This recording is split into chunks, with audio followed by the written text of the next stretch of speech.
share the stream. I'm gonna make sure everything is set up. So probably be going live in about 12 minutes, about 2 p.m. Eastern. Say hey in the chat. I'll see it come up in my multi-stream chat here. Feel free to share this link as we prepare. And yeah, this will be about an hour-long look into the main VCCs and how we can use universal material to do the majority of the things we need within reason.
this song is over, we're going live. I'm just going to share it right now.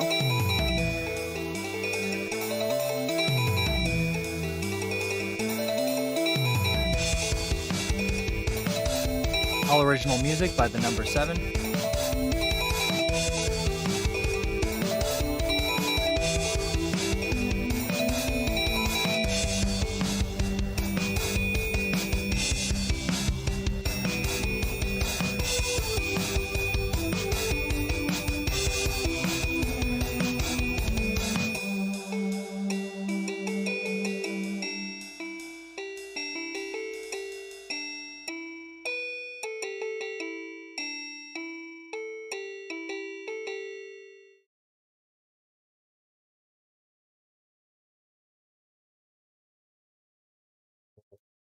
Sharing on a couple feeds. If anybody wants to help me share this, you are more than welcome to. Mike Flex on Facebook. That page is live. I'm also on YouTube. I'm also on Twitch. If you want to speak with me directly, you can go on Twitch. It's the best way to do it. Facebook will also send me whatever comments you're making through my little multi-stream thing here. Oh, there I go. I shared my own thing. We're going to do it a little more. Let's see. Share this to. It's like 2 more minutes. Thanks for sticking with me. Hope you guys are ready to learn about universal materials. We're going to start off in Octane Standalone. Just like my last stream, we're going to do Standalone, then we're going to do Cinema 4D, then we're going to do Blender, then we're going to do 3ds Max, then we're going to do Houdini. And I'm just going to walk you through universal material as in detail as I can without getting too crazy, and we'll try and keep this roughly under an hour. Again, thank you guys for sticking by me for that extra 10 minutes or so. If I lose viewers, it's my own fault, right? I got to get a little better at the organizational side of the live streams, but soon enough.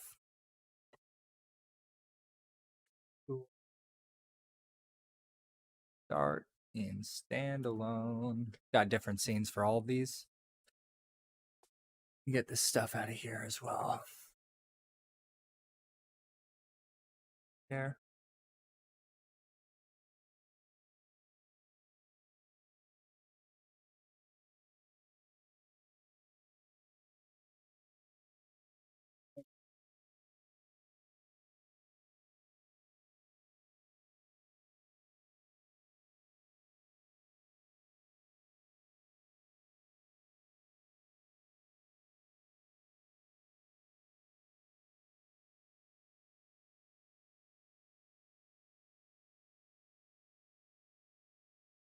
Sharing this on the 7 Studios page, and then a couple of Octane groups on Facebook before we get down and dirty.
Alrighty.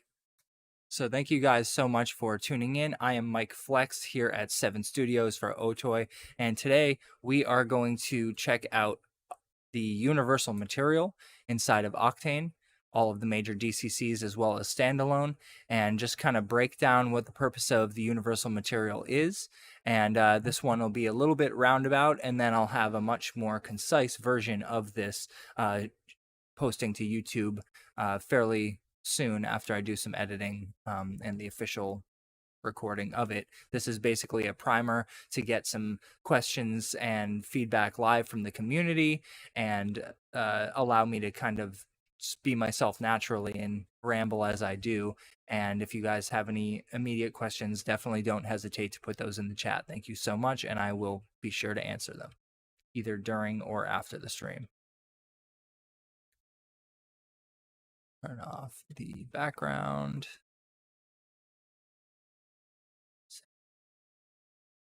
Boop, there we go. Cool. Alrighty.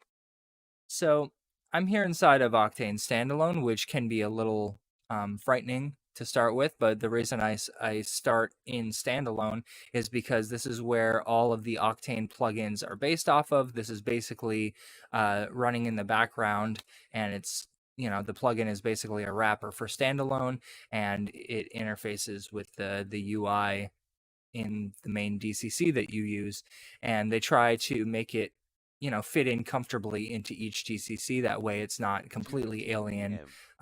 You know, your materials show up in your material program, part of the program, etc. So by showing you the material system here, really one of the most useful parts of Standalone for me. There are other DCCs that do have hovering tooltips, but Octane Standalone allows you to understand what a lot of these channels are without having to go and read up on them beforehand or have a guide or the help files by your side. You can just kind of hover over anything here in Standalone and it'll give you a nice description of it. So I've got a simple scene here. The render target has got a daylight plugged into it. We've got a universal material applied to the plane, which is below everything. And then we have three primitives that are grouped, and I'm applying a single material to all of those.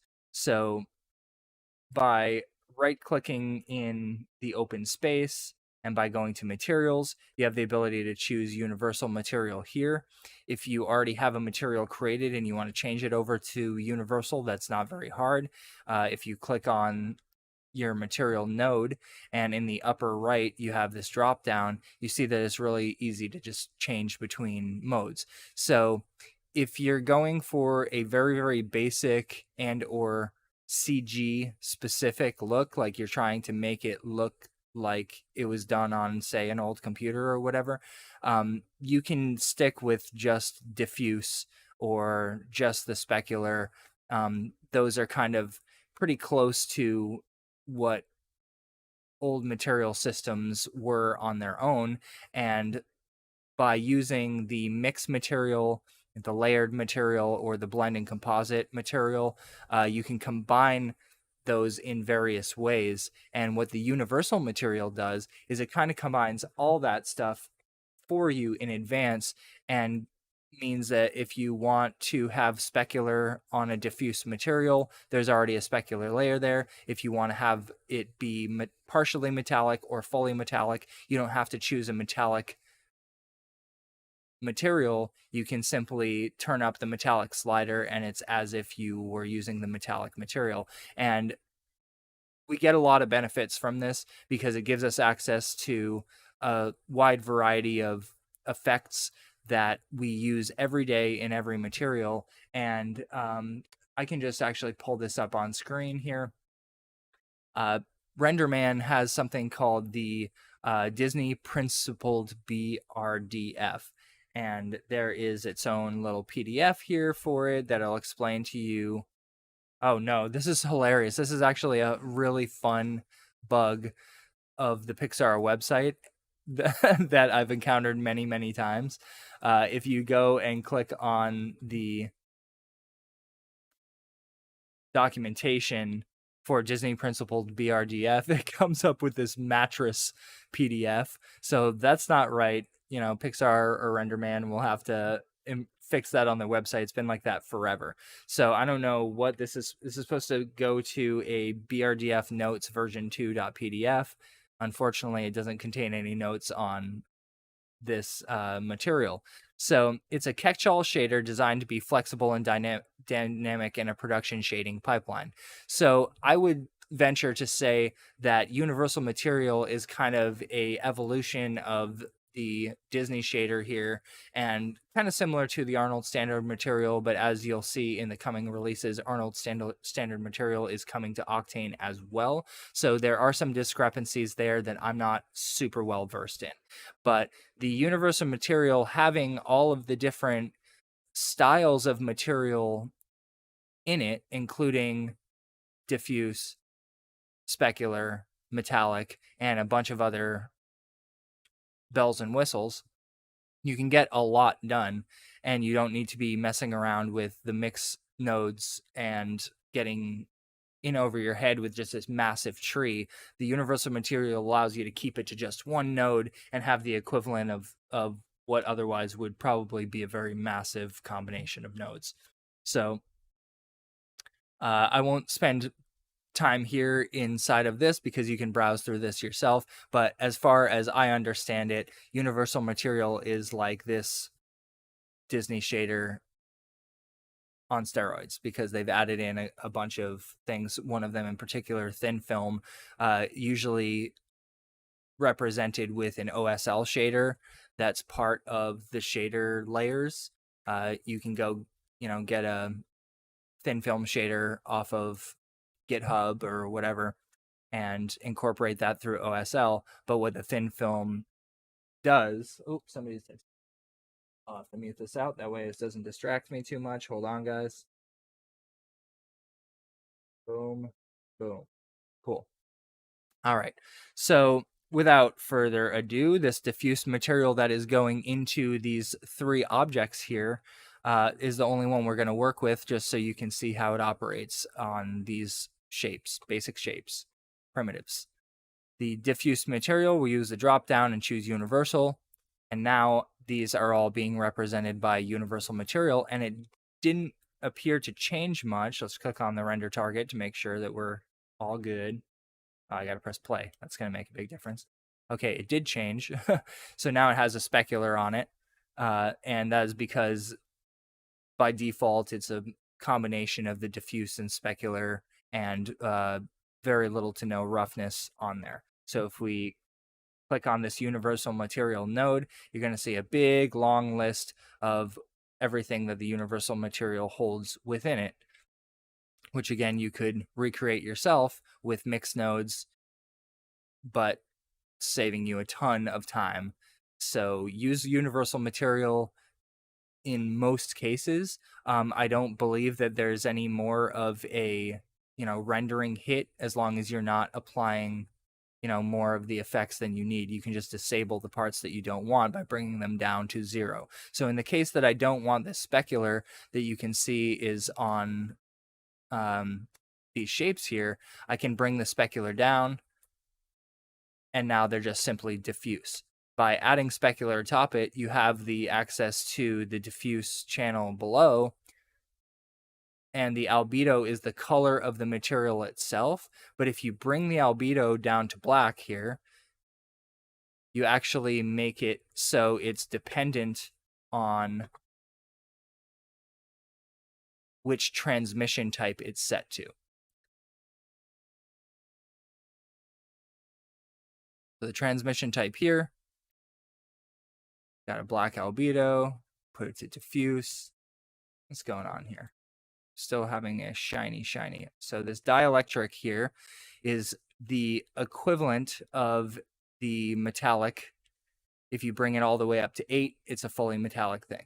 If you bring it down, you'll have less, and the roughness will control, of course, the roughness. So we'll walk our way down through the layers real quick here in Standalone, but then we'll hop over into Cinema 4D, which I'm the most comfortable in and will be able to teach most clearly from. So all of these can be minimized if you don't need all of them. Let's see if can't control click on them, unfortunately. So just one at a time, bring them all down. And I just want to point out, and I will point this out in each of the individual DCCs, that you can add material layers atop a universal material, therefore doing something similar to what the layered material does, but within a material itself. So this is actually a really handy thing to have, but we won't get into it here. We're going to do a layered material tutorial as well. So keep an eye out for that. Now, the transmission layer is determining how the light travels through the object. You also have a medium that controls the volume of the object itself, but you'll be surprised that you can actually get quite a lot done with just messing around with the transmission type. So transmission here, the reason we're not getting the effect that I'd like to start with, this is a good place to start, is that there is no node in here. And yes, you can go add one yourself by creating one, right-clicking here, or doing find type and typing in what you're looking for, or you can simply use these drop downs. So in Standalone, it is very handy to use these little drop downs on the upper right. So if I click where it says no node up here, then we have the ability to drop in a color node, which could be either a float value, an RGB color, or Gaussian spectrum, which is a mathematically correct color, and it lacks magenta because magenta is not a real color. So if you need access to magenta as a color, then use RGB color. But in most cases, if you use Gaussian, you're going to have more accurate color, as well as the math on the back end is more accurate.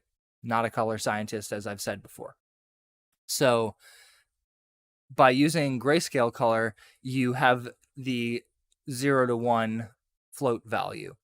And by powering this with a color, we may or may not see something reflected there. So let's just try that real quick by going to RGB color and change this over into something. And there we are. You can see that we have control over the way things are being reflected in it. And let's just turn off the IOR being metallic so we don't have to deal with that.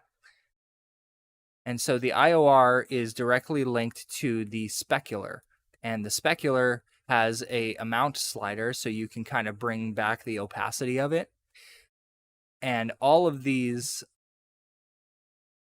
float sliders are this grayscale color node, and of course give it, give yourself opportunity to drop an RGB in there if you want, and see if you can get more unique effects out of it. So you can see that I can color the specular whatever color I want by adding a RGB there instead. But we'll go back to that grayscale color because all we need is either some of it or none of it.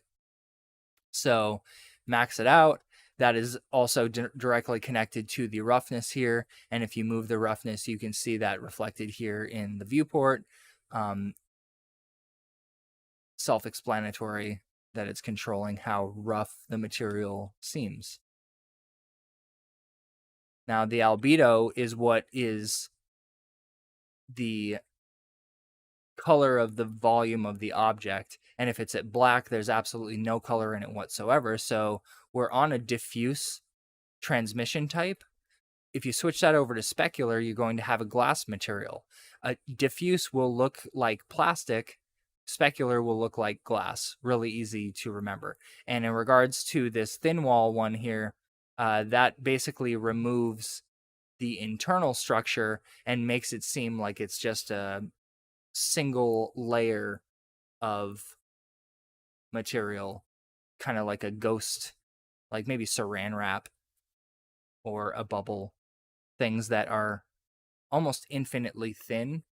That's what's represented with thin wall. So also self-explanatory, right? If we stick in specular for just a little bit, we're going to be playing with a glass material. And as you can see, the transmission is controlling how that glass carries the light through and how it bounces it around with the caustics and stuff. So one thing to point out right away is that you will see a different look to the material depending on what kernel you're in. And I could be wrong. I believe I'm in the path tracing kernel right here. Let's just check it out.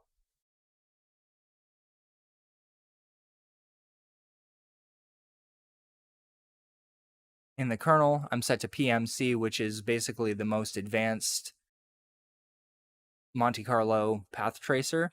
The path tracing kernel inside of Octane is what I like to use 90% of the time. And the diffuse one has a tendency to, again, make things look a little CG. It'll render faster, but it doesn't have all of the volumetric calculations when we have glass and things of that nature. So since I'm in the path tracing, I'm just going to optimize it for my needs right now. GI is good. AI light I'll turn on because that kind of speeds things up. I'll turn on adaptive sampling, bring that down. Good to go. Turn up our parallel and our max. Coherent ratio can speed things up, but it makes things look really ugly when it's going through its process. You can kind of like see the caustics as it's making it, and if you stop it really early and denoise it, you can get some really cool stuff. So that's just a fun little trick that I found. But speeding up your render times, you can turn coherent ratio to like 0.3, and it can really help speed things up. So for the fun of it, just because it messes with the look of things, I'll keep it down to 0.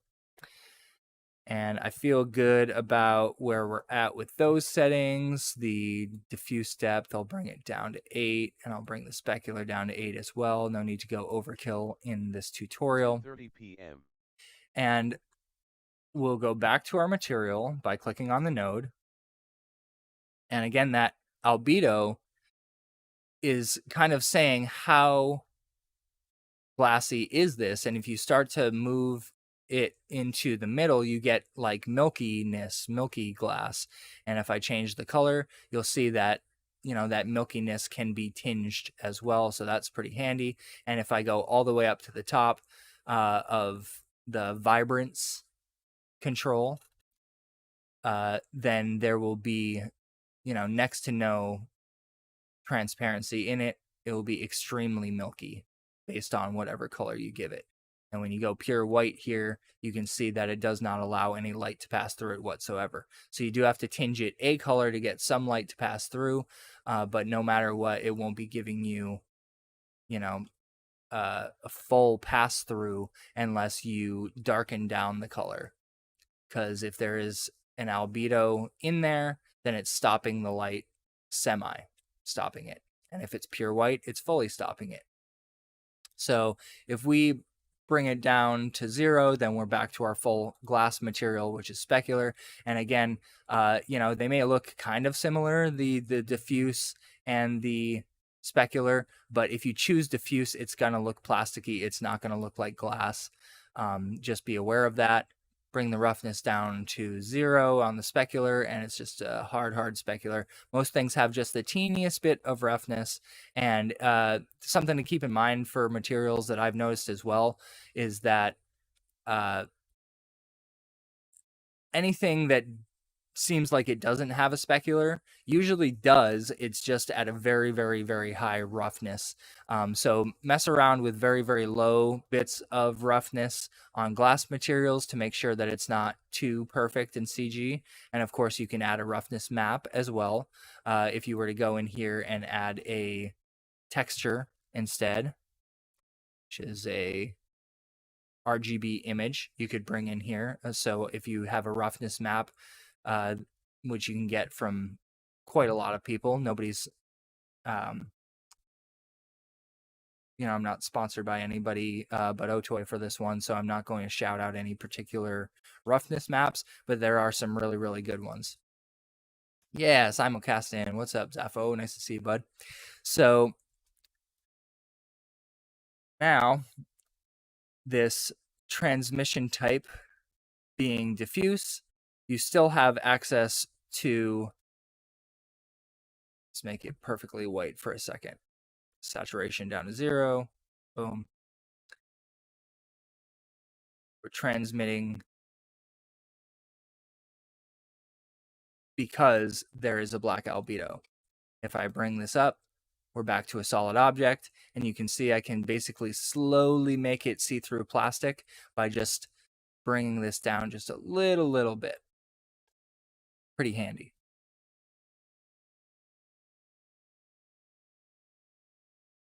Now the metallic slider controls how much made of metal it is, and it's either 1 or 0. There's nothing really that I can think of that's partial metallic at all, unless it would have like really, really fine metallic flakes all throughout, glass or plastic or whatever. I can't think of something that has that. Maybe something for medical stuff, or I'm just guessing. But as far as I understand it, metallic will either be full 0 if you don't want it to be metal at all, and if you do want it to be made of metal, you want to crank that all the way up. The specular and the metal are not linked, but the roughness is. So if you move the roughness, you're going to see that change. Now the anisotropy,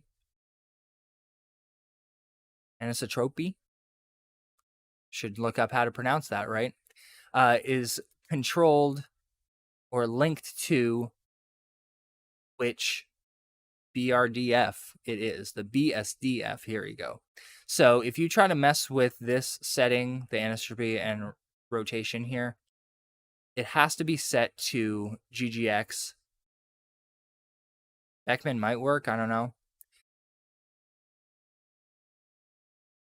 But they have updated 2021 to have a GGX energy preserving model, which means that it doesn't change colors as you change the roughness, I believe. So I'm not entirely sure why I'm not seeing it built into this version of Standalone, because I'm on the newest version as far as I know of 2021 Standalone. But in all of the plugins, at least the experimental versions of them, there is a new set of models here, and there's even a brand new one that I'm not familiar with yet that says STD. I'll have to look it up to find out what it specifically does, but it's always promising when you see a new model come into the software, because it allows you a wider range of looks and in many cases more photorealism accuracy. So if you want to have that anisotropic effect, as you see, I'm moving it here, and what it does is it controls the way that specular falls across the object. Does it fall across horizontally, or does it fall across vertically? And as you know, most brushed metal and things of that nature are specifically linked to that. And if you were to drop a noise in here in the rotation, let's drop a noise in. Procedural noise. Yeah, there you go. So I can go to my projection, coordinate space, XYZ transformation. Let's do 2D transformation. You can scale it. Do 3D transformation. Scale. Please. Please. Nope.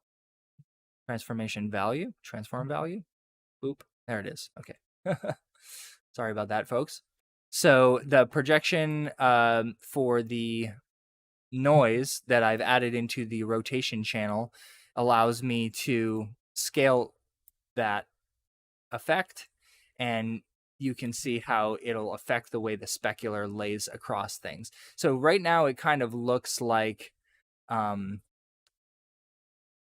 just affecting the roughness, but as I move left to right here, the way that it catches the light and falls off is completely unique based on, which level of black or white it is and how that's stretched out. So if I take off the lock here and I try to extend this outward, we get closer to a brushed metal look.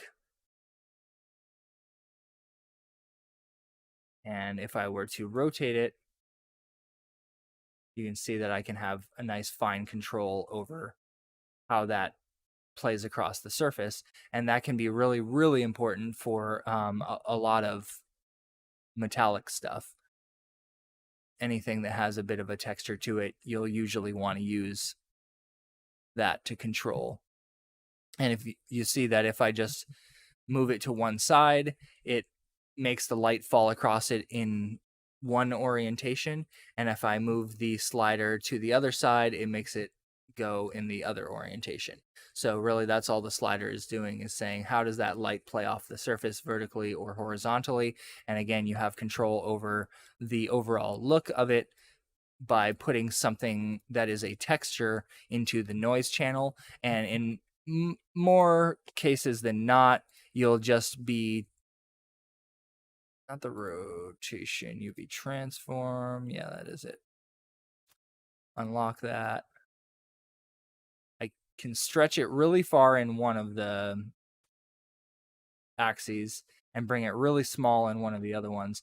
And that's kind of how you get like a brushed look to things. So the fact that I have both noise on there and this brushed look, you can see I can really kind of get a semi-realistic looking metallic thing. Obviously doing it on this basic of geometry, it's not going to look that great, but when you are doing it for an effect on a particular part of a model, it can be really fun to dial that in and get it looking just right, so not too troublesome.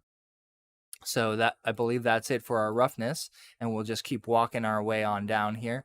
The IOR, as we mentioned before, is linked to the specular, and the specular right now is being overridden by the metallic. So if I just take this metallic out, I can play with that specular, and maybe if the base layer here gets a color and the transmission gets a bit of a color as well, and we'll see this a little better.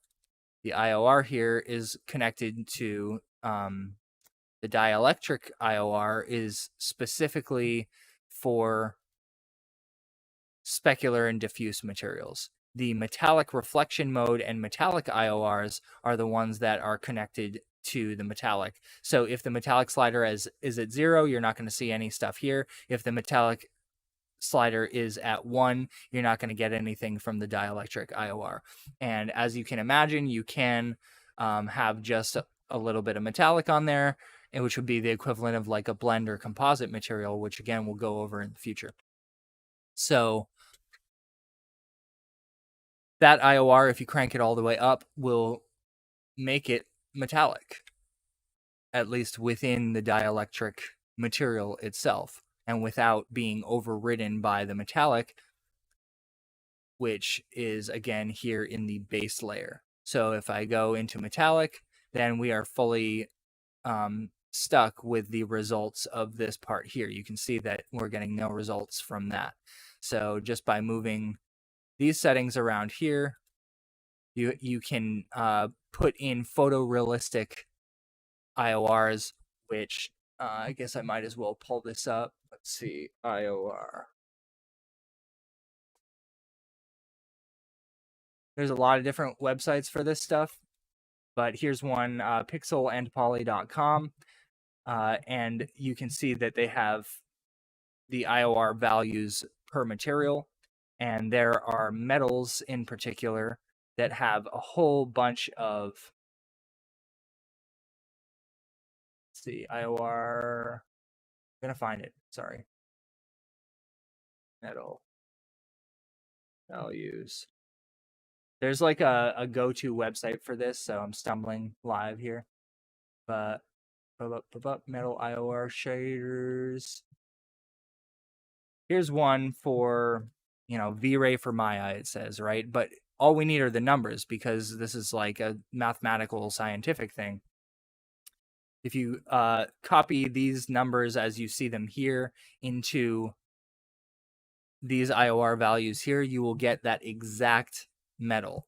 And there, as you can imagine, there are presets in LiveDB for some of these things, but sometimes you want to double check that this stuff is accurate if you're doing photorealistic, accurate work for a manufacturer that requires it, or you're just trying to be that detailed about things.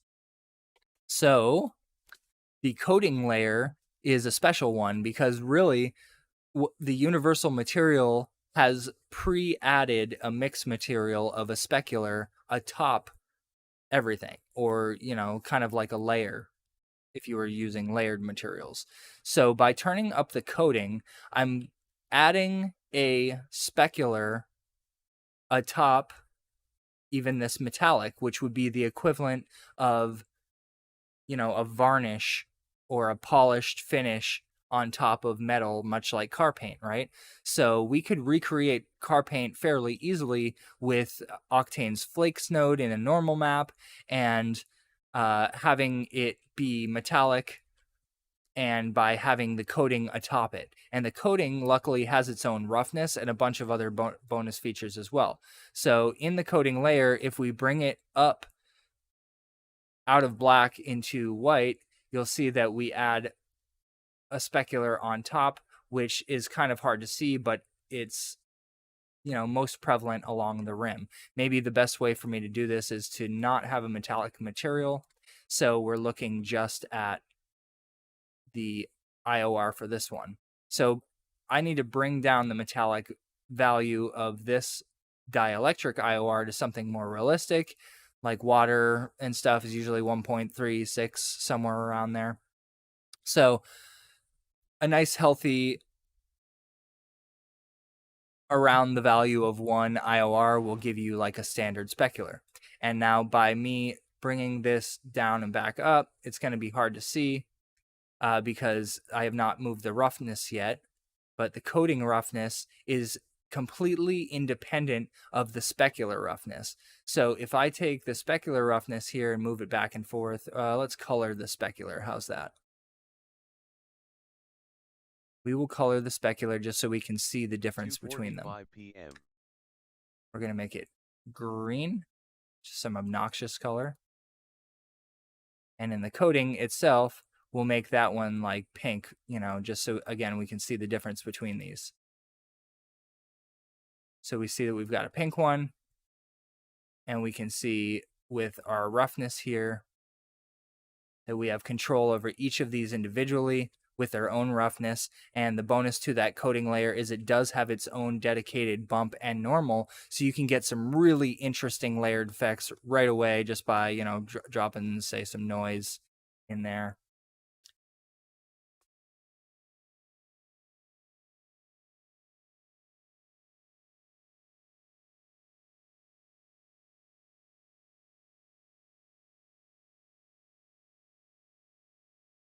And the coating has its own normal in addition to the bump, so that's pretty handy. When not specified, the coating layer uses the default shading normal. When specified, it applies the bump map normal surface to the coating layer. So there are normals attached to the specular as is. That's going to be right here in the geometry properties. So this doesn't have a bump on it, doesn't have a normal on it. But if you did apply a bump or a normal, it will pass through to the coating layer unless you manually set its own bump and normal here. So that's important to keep in mind when you're trying to not have the bump feature on the underlying surface transfer into the coating. So luckily the name coating is very, you know, intuitive, and it should make sense that it's a completely additional specular that is, again, almost infinitely thin. It's just atop the existing material. So the thin film layer is a special one that I don't know if it exists in any of the other universal style materials and any of the other softwares. Again, thin film is usually something that you would use an OSL to bring in to Redshift and all these other renderers. So thin film, if you crank that up, it's basically adding oil to a surface. And it has a fall off to it based on the glancing angle of the camera. And that's kind of when you go download that thin film OSL, that's kind of what it's controlling. So the best way for us to see that is for me to kind of just make this a little default right now. We'll uncolor that specular because it does not need to be that. And we will take our coating away because we do not need there to be a coating.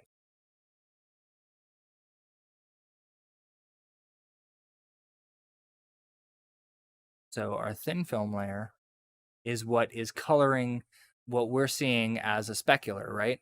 But in fact, it's not exactly a specular, it's a fall off based algorithm that calculates a prismatic rainbow hue across a surface. And you can get even crazier with it by using fall off nodes in the thin film in the width. So if I went here and I chose fall off map, you can choose these different styles of fall off map, minimum and maximum value, and you can kind of customize the way that fall off works. And there's a lot of fun to be had there. One thing that I noticed as I've been studying materials is that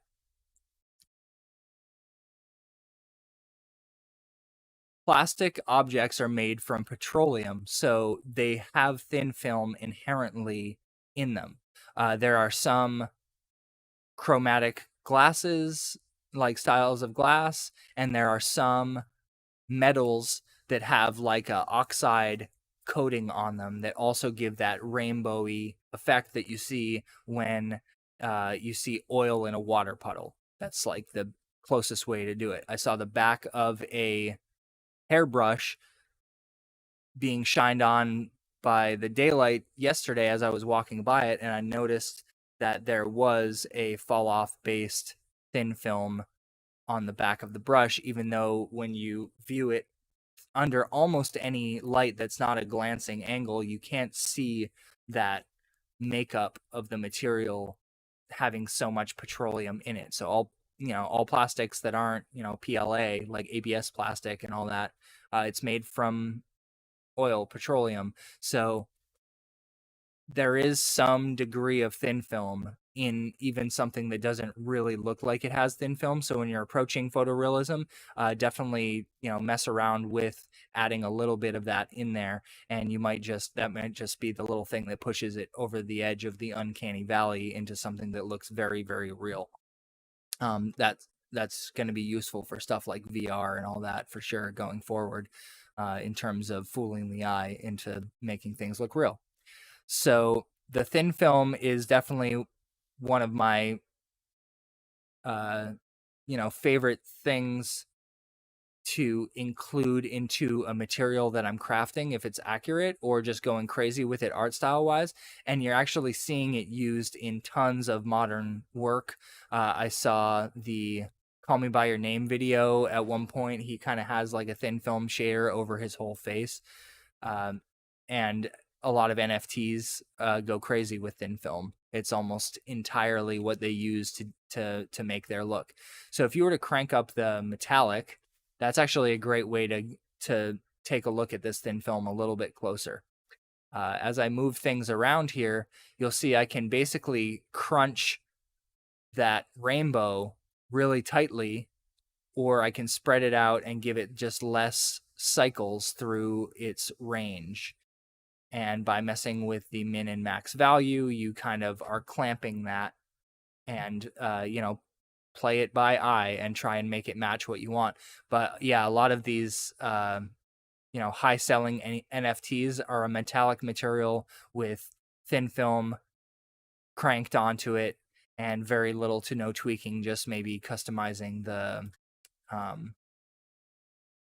which color it's throwing off. So the film IOR is like an offset, I believe, and you can basically just use that to refine the range of that cycling of colors. So if I go way, way up with this, you'll see that there's more cycles.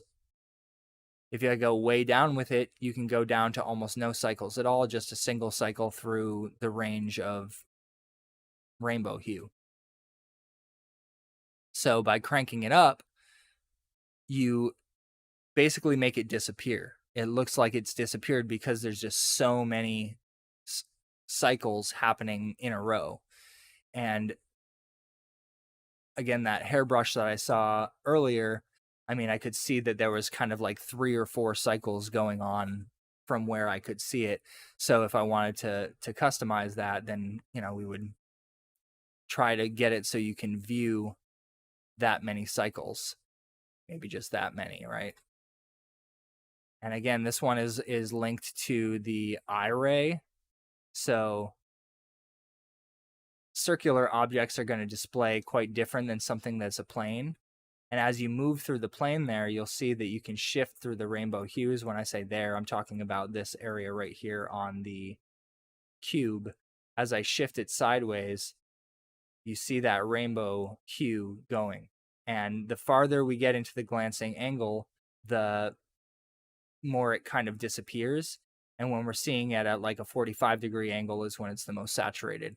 So by studying this kind of stuff and playing around with materials and the thin film in particular, it really helps you break down real-world materials very well. So now let's move on, and we will remove our thin film because we don't need it for the moment. Grayscale color down to 0. And we will remove the metallic because we don't really need that right now. And the specular is being affected by that anisotropy. So if we were to bring down the roughness, we wouldn't see much. If we were to bring it up, we would see a whole lot of it. And it gives it a nice texture. So the difference between something that looks really cheesy and something that looks, you know, almost like a picture is always going to be adding in these additional detail layers, even if they're extremely subtle. So if you were to crank up the roughness and it was just a little bit like this guy here, this little sphere, just has more personality to it by having just that little bit. When there's absolutely none, it looks like a computer made it. Nothing in the world is that you know, perfect. So by adding these little bits of imperfection via roughness maps and or anisotropy, you can really approach realism much closer. So we're going to move away from standalone as soon as I get through the Sheen layer and the transmission properties, which encompass the medium as well.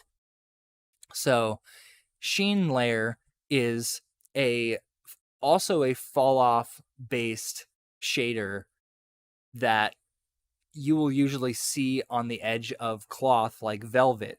Specifically, velvet is the best way to refer to, you know, what the sheen layer is doing. So if I take this sheen value up, just slowly bring it up, you'll see that the sides of things, not the front of it, anything that's facing will not get this effect. Anything that's facing away will slowly get more and more of this sheen effect. As you can imagine, yes, you can tint it if you need or want.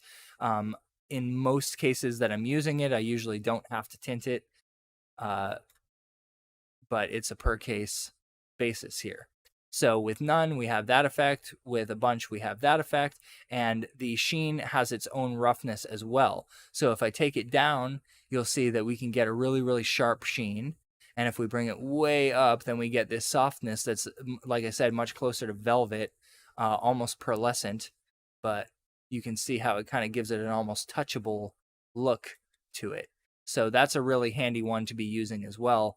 And, you know, having access to the thin film and sheen and coating atop specular and metallic, this would get crazy with the nodes if you were using mixed materials. Now, you don't, in most cases, need sheen, but having it built into the universal material means you can give it a shot. You can see if it adds to the effect that you're going for or detracts from it, and you can pull it right back out. So super easy. Let's just pull it right back out. And of course, we'll point out that the sheen also has its own bump and normal. When not specified, it's going to use the default shading normal. Again, Octane Standalone is so good with these tooltips. They're not present, as far as I know, in the Cinema 4D build. But they are definitely in 3ds Max and some of the other ones. But we'll double check when we hop over into Cinema in just a moment. Thank you guys for tuning in. Anybody that's not familiar, Mike Flex here at 7 Studios for Otoy, and we're having a lot of fun with universal material here. The transmission properties below the sheen, as we take this sheen out of here, we have control over the dispersion coefficient, which is basically how prismatic the object is. And if we change our transmission type over to specular, so it's made of glass instead, and we bring our albedo down to black so we can have a solid object. We've got specular, we've got a black albedo. Specular is being controlled right there. The roughness, we can bring it down a little bit. Dielectric IOR. Transmission is not working right now because it's black. So I need to turn it up, and we're going to create glass. Boom. Now we have some nice see-through glass to see what this dispersion coefficient is doing. The dispersion coefficient, as we turn it up, it's going to increase render times because it's calculating internally all of the chromatic bounces. So by turning it up, we start to get a little bit more rainbowy-ness. And if we crank it all the way, then we get all of the rainbow calculations that you would see inside of like a prism. So the dispersion coefficient, as we can imagine, can be linked to sun direction. That's news to me. I didn't know you could do that. Sorry.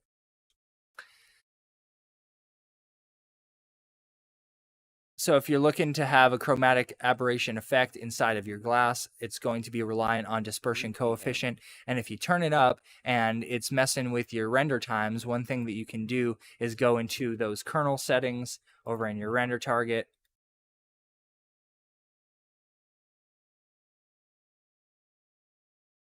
Kernel.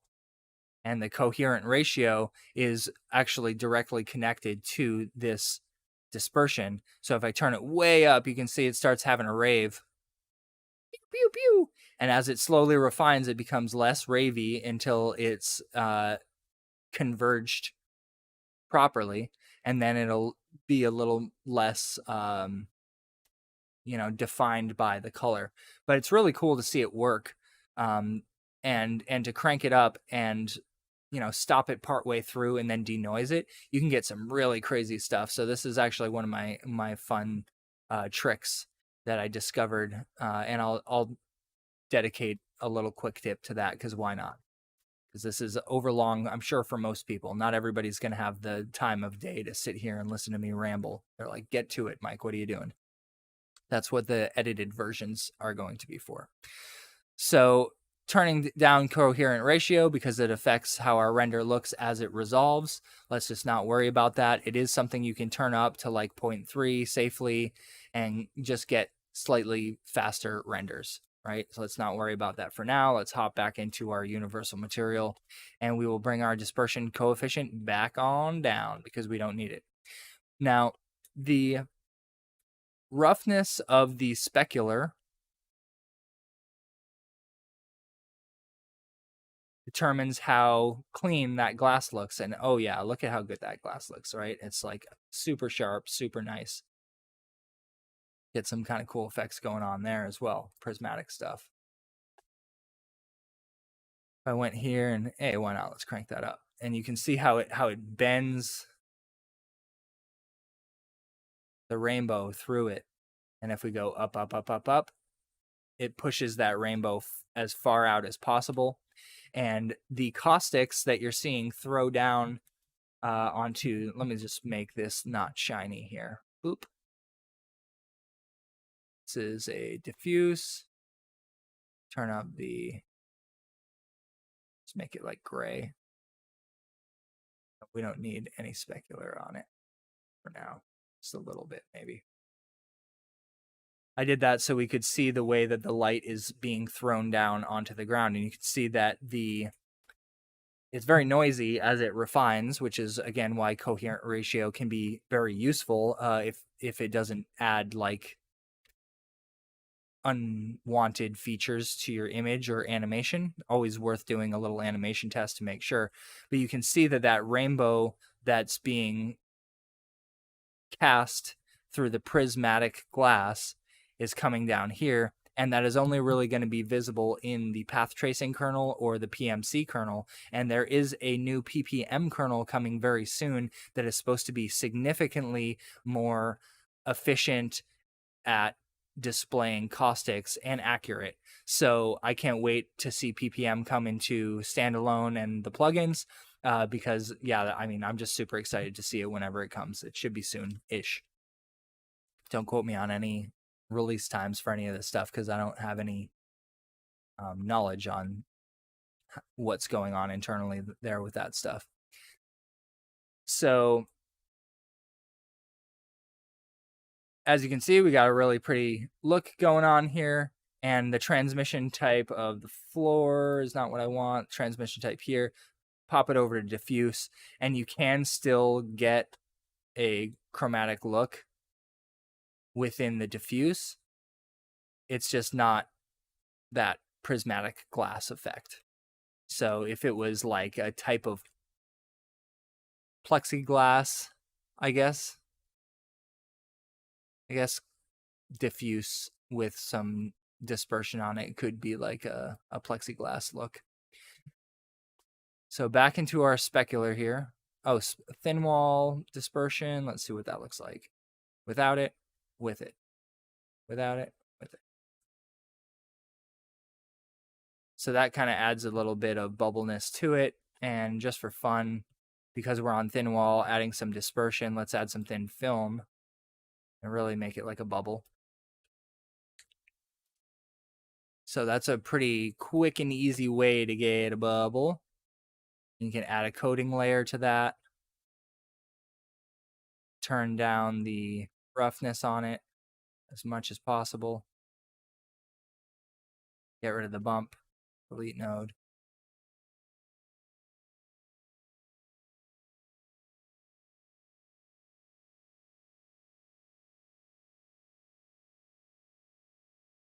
So able to make a pretty convincing bubble material really quickly by using thin wall, thin film, and the dispersion coefficient.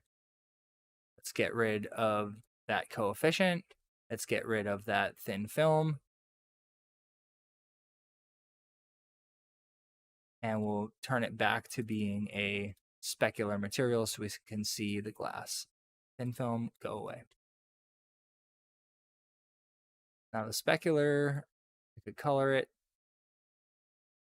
get a different look.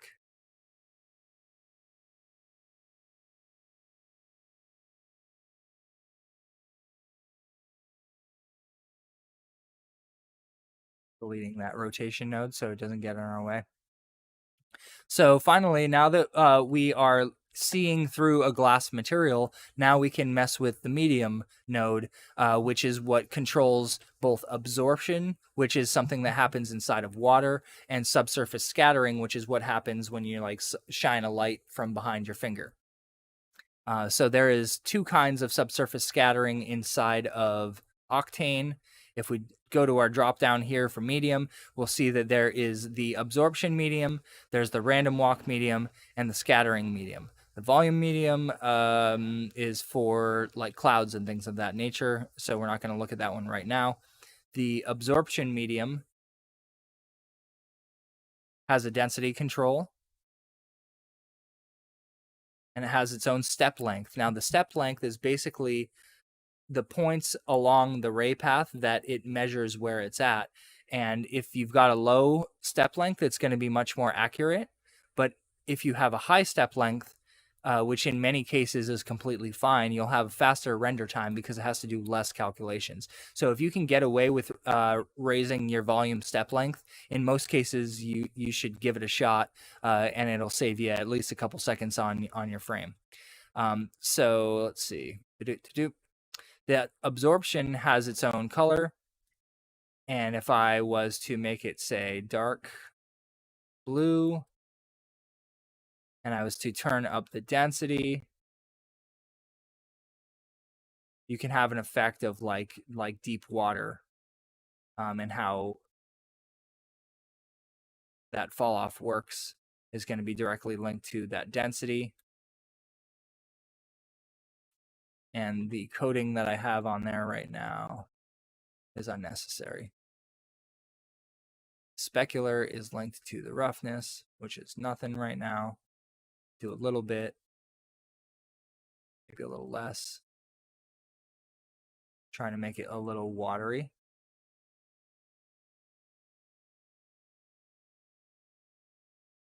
So invert absorption is usually checked, and if it's off, it's always giving the opposite of whatever the absorption color is. So invert absorption just makes it so it's easier to choose your color directly, because you know you want a pink, so you choose a pink. In the case of invert being off, if you wanted it to be pink, you would have to choose its complementary color. So something to keep in mind, but it's really not something you have to concern yourself much about. It's just a handy switch they've added in there. So that's it for absorption. Getting more detailed on this stuff is as simple as just hovering here in Standalone. And again, if you guys do have one of the DCC plugins, you still have access to Standalone. So go get Standalone and use that to learn some stuff. You can export scenes from your programs as OrbX, open them here in Octane Standalone, and you can prepare them for RNDR, which is the rendering cloud that uses render token to be able to get your renders done much faster. So by changing our medium type here in the dropdown over to scattering medium, this is Octane's original subsurface scattering algorithm. And some people still like it because they're used to it and they know what settings that, they want to put in. So the absorption in the scattering medium is still there. It's interesting. You have access to both the absorption and the scattering. Now, if I turn up the scattering here, wonder if I can turn off absorption and just stick with the scattering. Yeah, that's fine.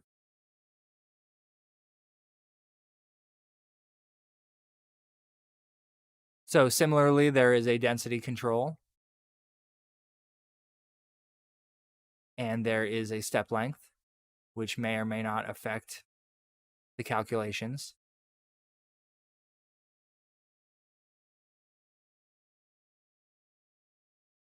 Controlling that absorption along with that scattering.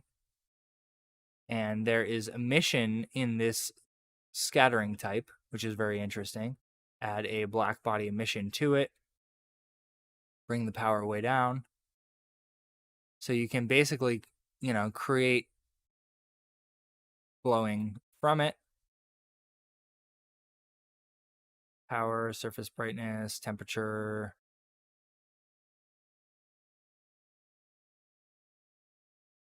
I think here in the texture, I will add a RGB color and I'll color it something.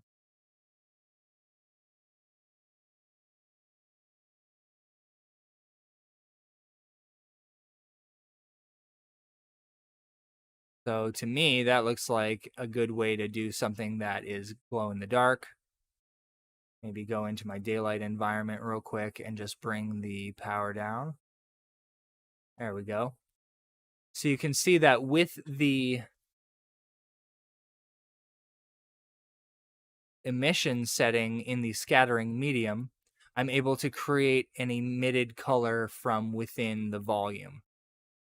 I choose keep instance power, double-sided, none of that stuff messes with anything.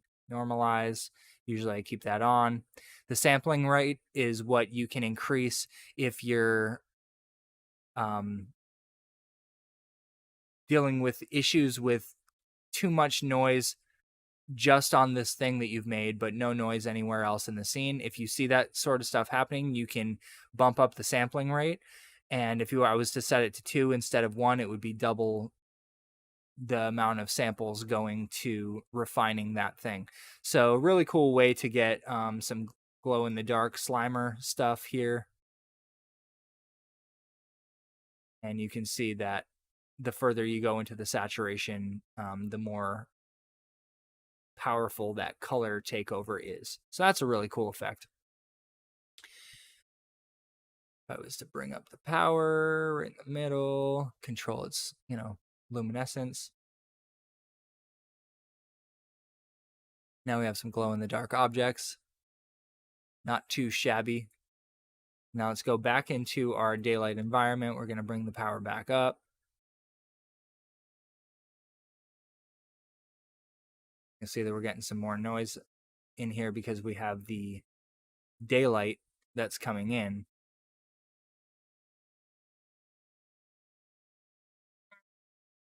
Importance sampling is on. If I was to turn it off, I don't know if it would affect the noisiness or not. Let's go into our universal material one last time to take a look at the additional medium here.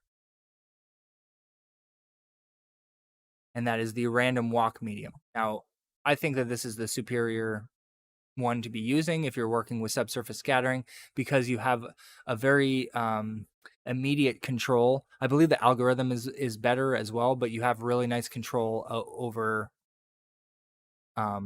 the radius and the bias of the subsurface scattering. So I'm going to jump over to random walk medium, and we're going to change some settings. So the main difference between the scattering medium and the random walk is that we do not have access to that emission property anymore, nor do we have access to the absorption. We can only be using this unique style. And if I go to my transmission type, change it to diffuse, we're fully diffuse. Our albedo is fully black. The specular is white. And you can see that we have this really kind of milky glass look, or it's definitely more so plastic than glass. And if we turn up the roughness, we can enhance that effect a little bit more. Now down here in the medium, the density is going to control how much of that light is able to pass through it. And you can see when I get kind of in the middle here that we have these areas on the cube that are no light can get to, but you can see it coming through the edges here really, really nicely. So that's an awesome, awesome effect that a lot of people are trying to achieve. And yes, you can achieve this sort of look with just transmission, but in terms of dialing it in really, really nicely, the random walk medium is unbeatable. And you have both the radius control as well as the bias control. So I'm just first going to move this bias, and we can't see a ton of effect going on there, but really it's kind of moving it towards the edge or away from the edge. That's the nicest way to put it, I think. If I have it all the way here with the bias at 0, the light is able to travel through quite a lot, whereas when I bring the bias all the way up, it kind of stops it a little earlier and doesn't quite allow it to travel through, or vice versa. I might have said that backwards. So the radius control here, I'm going to, I don't know why default in standalone, why it's an RGB color. I'm going to change it over to grayscale color because I believe that is, yeah, that's like easier to use. And you can see that when I move the radius down, that area in which the side is able to penetrate here is even less. So we can get just a small amount passing through, and there's a lot of materials that we encounter in our day-to-day, and when we're trying to build them, you'll find yourself going crazy mixing together all these different material types, and by working in just universal, you can do most of your work. And if you then decide, hey, I need an additional metallic scratched up layer on top, you can do that with a material layer, and I'll show that as well. But so I'll have videos going deeper into each of these individual nodes, but you can see that the control that you get here is heads and tails beyond what you're able to get out of those other mediums. The absorption and the scattering, you can just get a lot more of a refined look. And if I add, like a color to that, cool.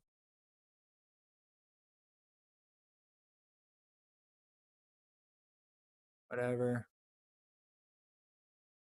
And we're able to block what comes through, and it's still being defined by the transmission. And if we, make that a nice strong color that we can see, and then down in that medium, we change that albedo. You can see that if it's black, it's not letting much through. If I bring it to gray, it's letting more through. And if we color it a specific way, it's probably going to tinge it one way or the other. So you can have a really, really nice fine control over how it's looking.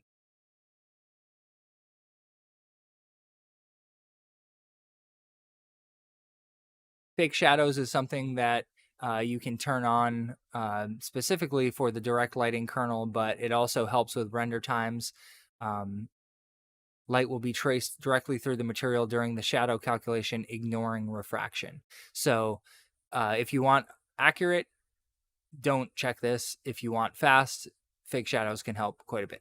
And if you're having some artifacts and things like that with the caustics stuff, and try checking it on and off and see what comes of it. So the opacity slider here, it does exactly what it says, and this is basically the least realistic slider in the entire software or material. There's really not much that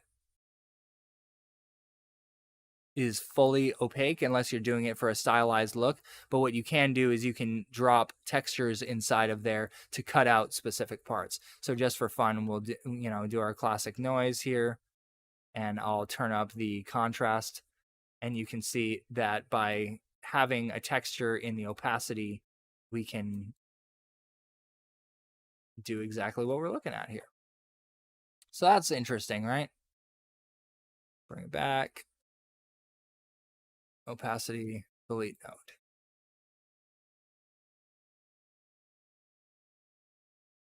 node. The other settings that you see here are present in all the other material types, like round edges. That's a really, really useful one for cutting these hard angles off of things. So there's no such thing as like a solid 90-degree angle in the real world in 90% of cases or more. If something's like supposed to be a right angle, there's always some kind of rounded edge to it.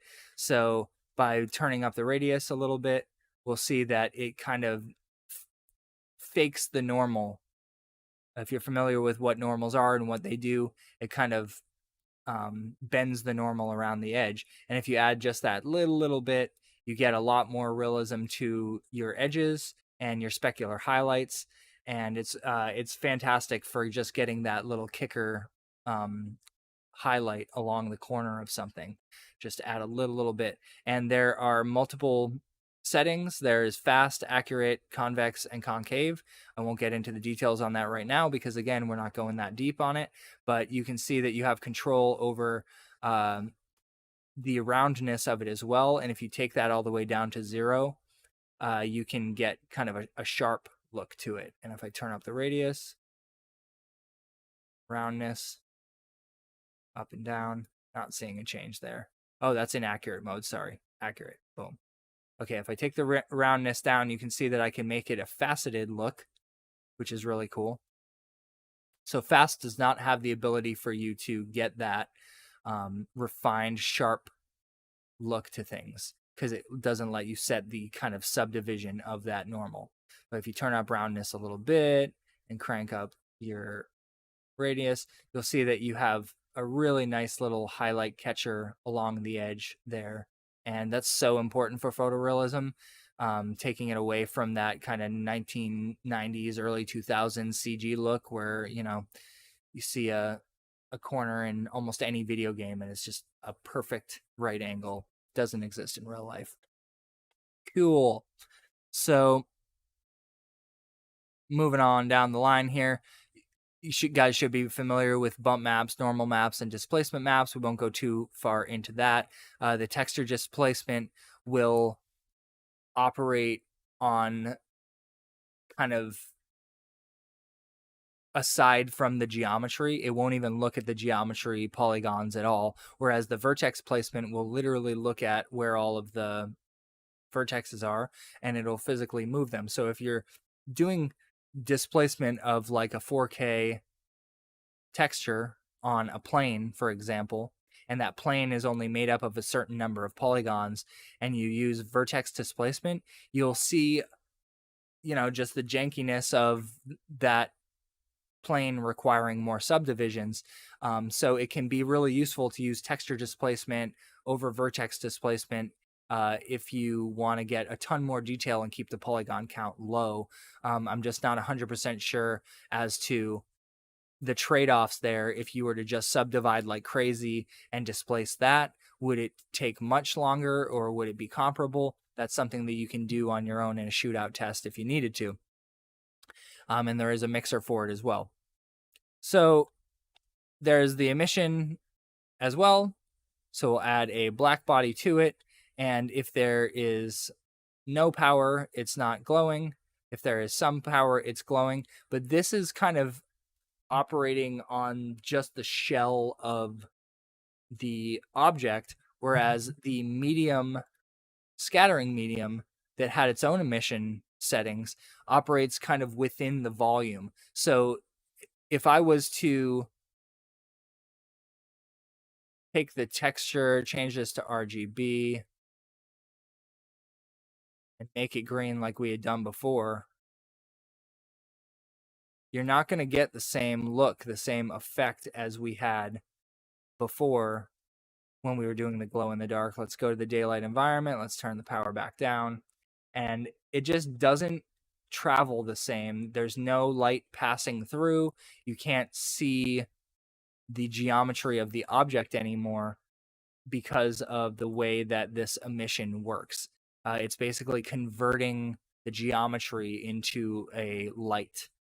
And that is not the same as a glowing object.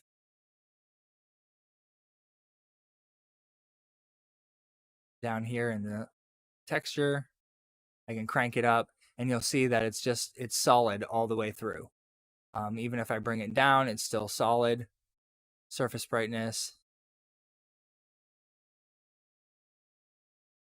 So if you need something to be glowing perfectly saturated like a light, then go with this style of emission.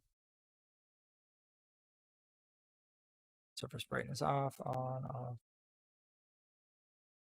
Cool.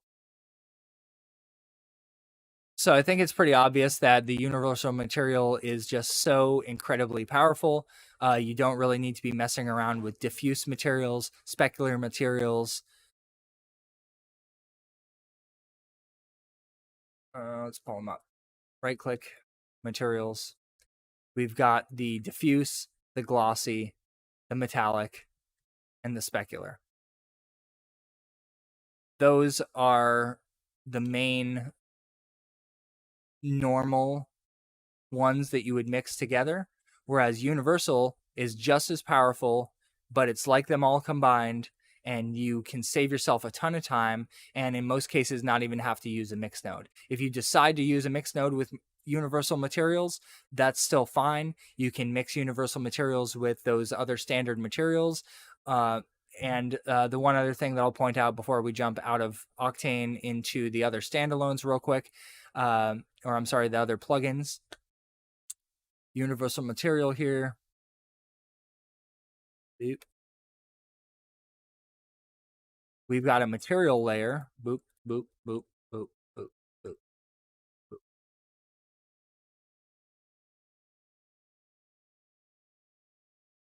Right here at the bottom. And they allow you to add in additional layers atop. So if I went to the material layer, opened it up, it's a layer group by default, which means it'll let you add a bunch of these. So I'm just going to click add layer, add layer, add layer. And then within these, I'm going to add a diffuse. I'm going to add a metallic. I'm going to add a sheen. Oh, I forgot to crank up our daylight again. Oop, that was what I was messed up on.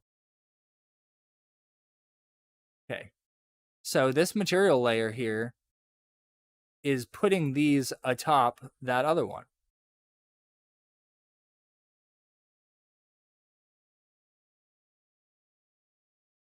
I also want to note that when we're adding those specialized nodes in the drop downs, you don't see it represented here, which makes it harder to see and click on. So if you find yourself adding something that you wish you had better access to, don't hesitate coming in here, finding it in the list by typing, and yeah, you should be able to just plug in by hovering over any of these: ground start angle, ground color, sun size, right?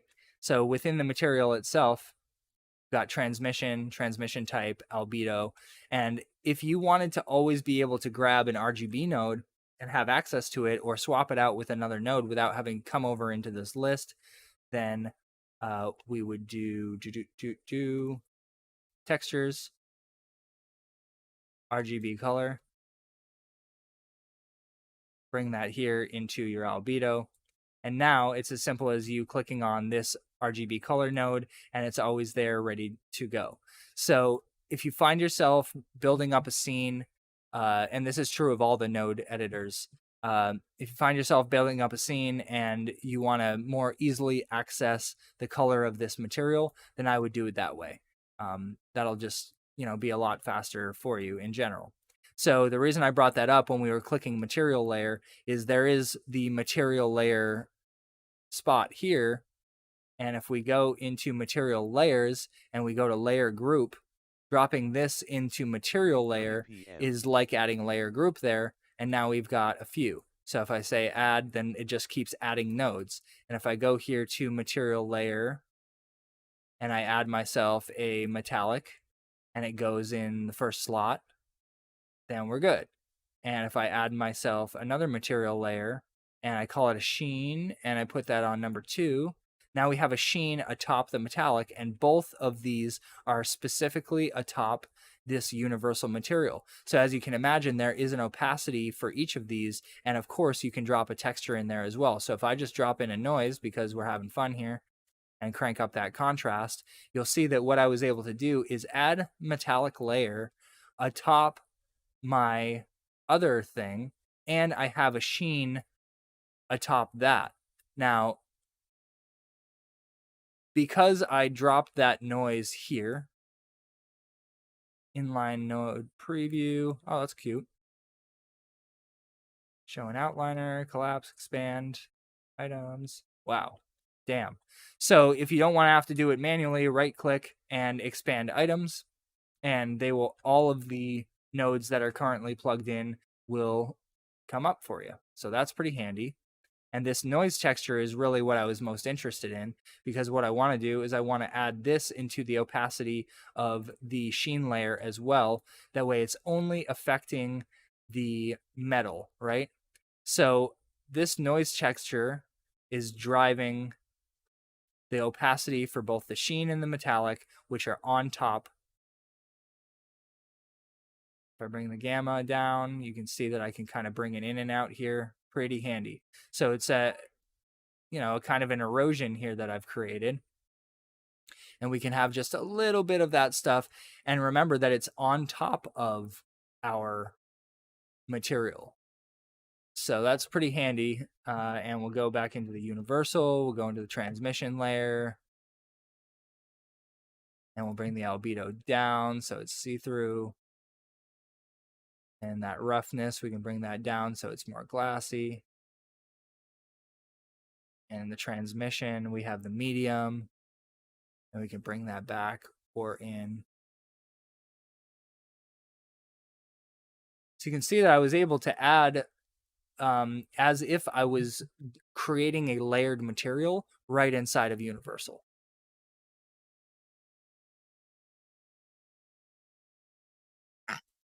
Sneeze. Thank you, guys. Appreciate you. So we've seen the power of the universal material and the material layer system here inside of Octane Standalone. Now let's hop over into Cinema 4D, because that's where most people are looking to learn. As far as I know, it's the biggest community of Octane users. So let's do it. Drink some water. There we are.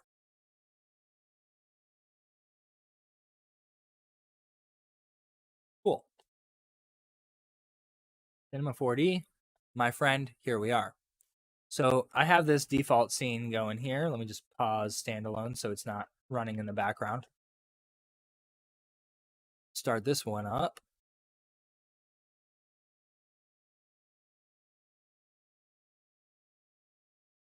So I've got a basic scene here. I got the words made out of gold, and I got this crazy new texture, which is included in the new experimental build.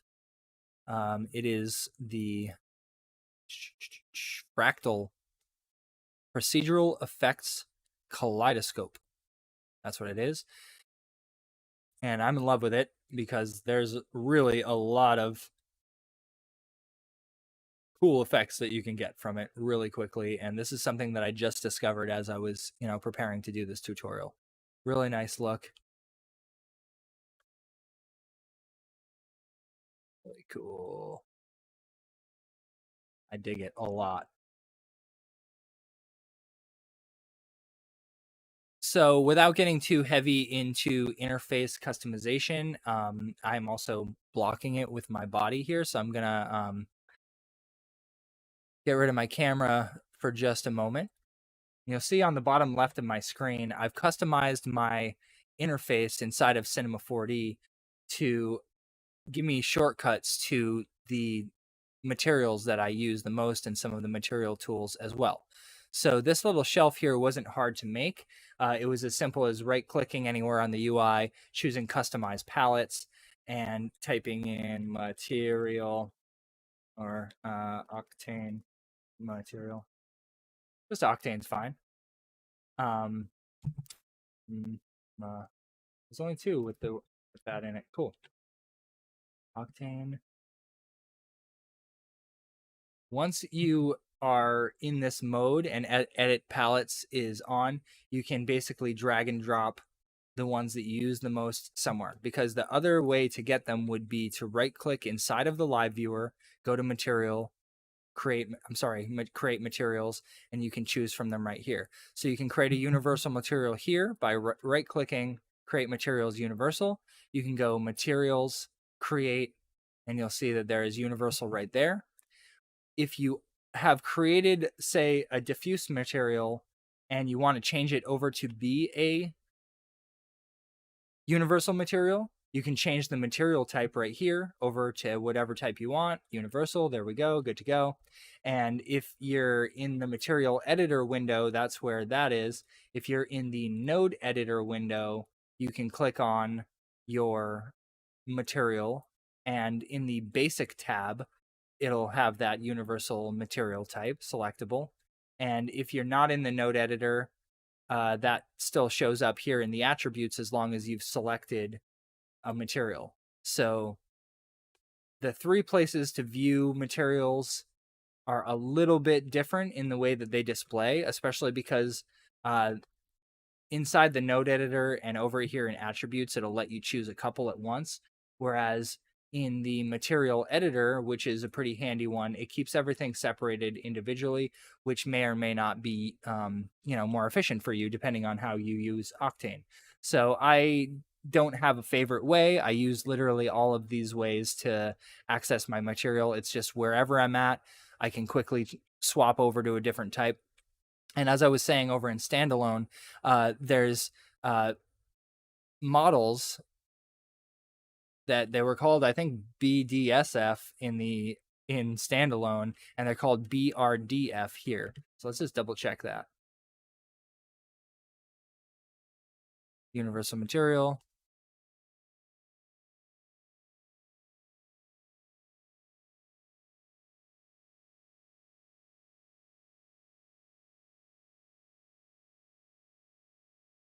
BSDF model, of which there's only 3 in Standalone. And over here in Cinema 4D build, they're the Brdf model, not Not the same abbreviation, kind of hard to keep them straight in my head. Makes me feel a little dyslexic. But you'll see that there's a bunch in here. There's Octane Default, which is very efficient to render, but is not perfectly accurate. There's Beckman, which is more of a classic one that has a different specular tail to it. And then GGX, which is, I believe, the most accurate. And GGX Energy Preserving is a brand new one that they've added in that means when you crank up the roughness, it doesn't change, I think, like the albedo content. So in most cases, you're going to want to use GGX Energy Preserving. And as of this current build that I've just installed, it's got this new one. I haven't read the release notes for it, but STD is there now. Interesting name. Probably, I would think it is for standard, but it could mean many things. We'll find out in due time. So in the universal material, we have more options than we do in the diffuse, and I'm just swapping back and forth so you can see how it adds all of those. And because we've gone so in depth in standalone, I don't feel like that we need to do that here. I just want to point out that to use the material layer system, you have to turn that on. To use the round edges, you have to turn that on. Hello? Ooh, hello. Thank you. I love sushi.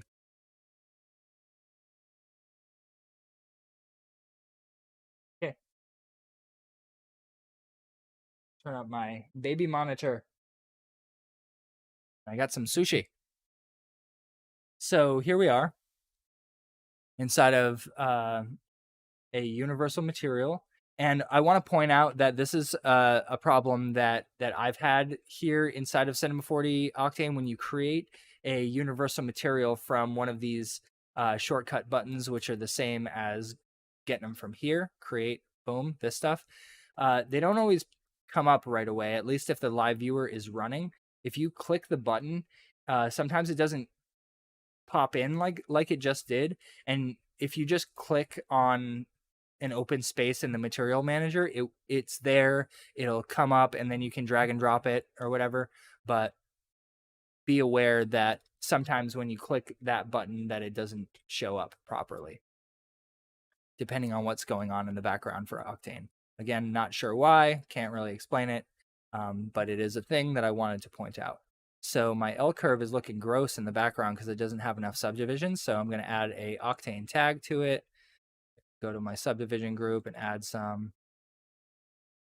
That helps it out. Smooth it out just a little bit. And the material that I have on the plane, on the L curve, is this one. And the roughness on that can get turned up.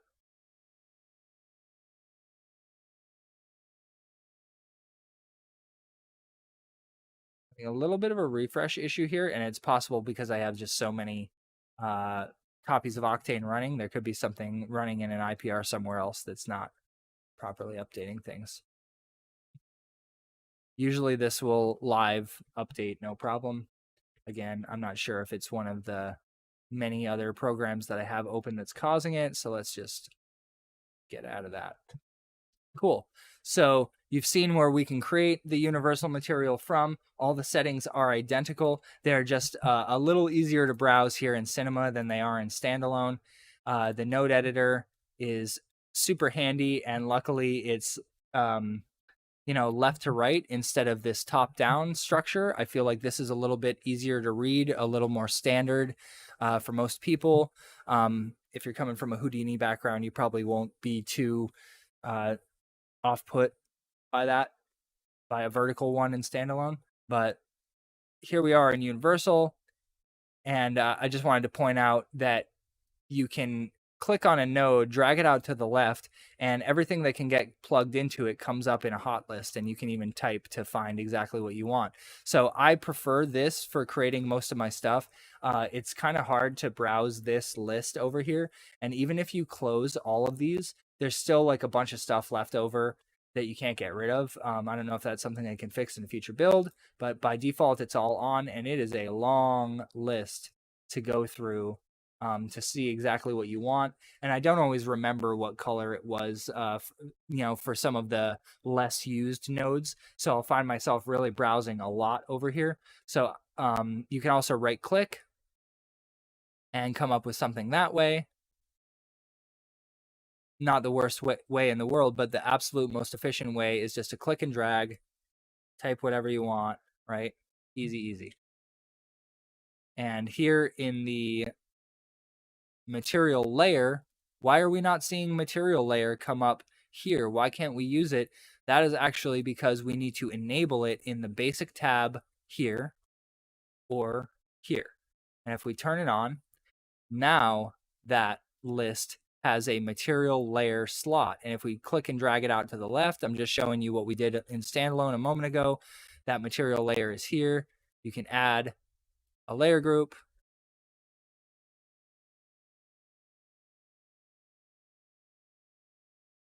Add, diffuse, add, metallic, add, sheen.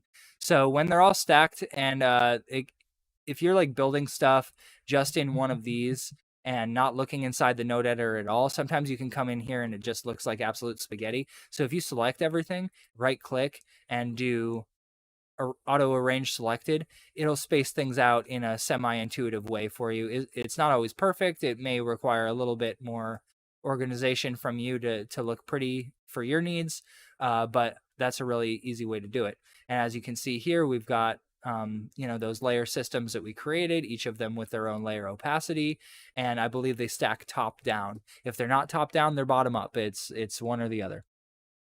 So by changing our Brdf model over to GGX energy preserving or GGX, we will have access to that anisotropy that we otherwise will not get any effect from at all if we don't turn that on. So be aware of that. Now over in the basic tab once more, you have to turn on round edges here if you want that to come up in your list as well. So if round edges is off, it's not there. If round edges is on, it is there. Same with material layer.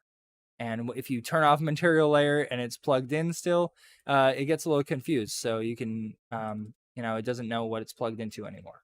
I don't think it'll cause any bugs for you, but just be aware that when you disable that checkbox, you'll have some rogue nodes going into no pin whatsoever. Cool. So I believe that pretty much covers the universal material here as well.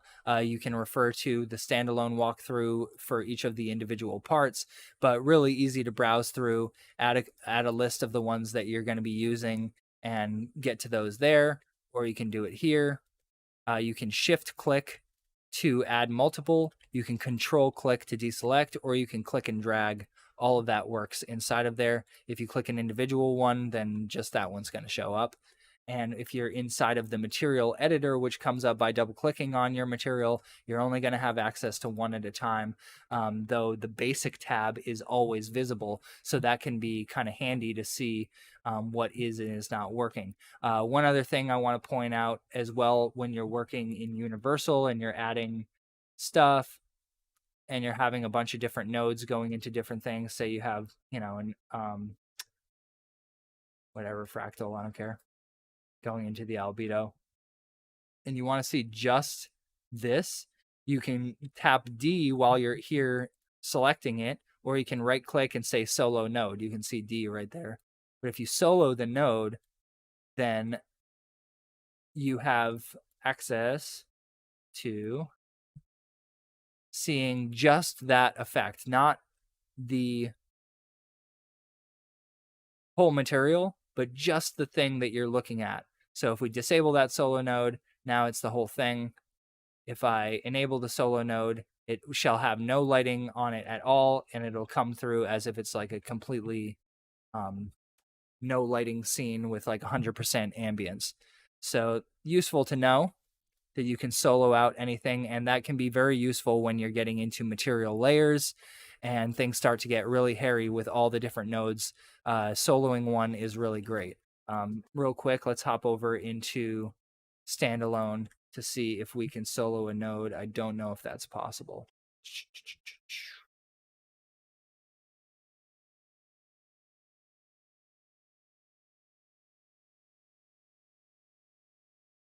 I don't believe so.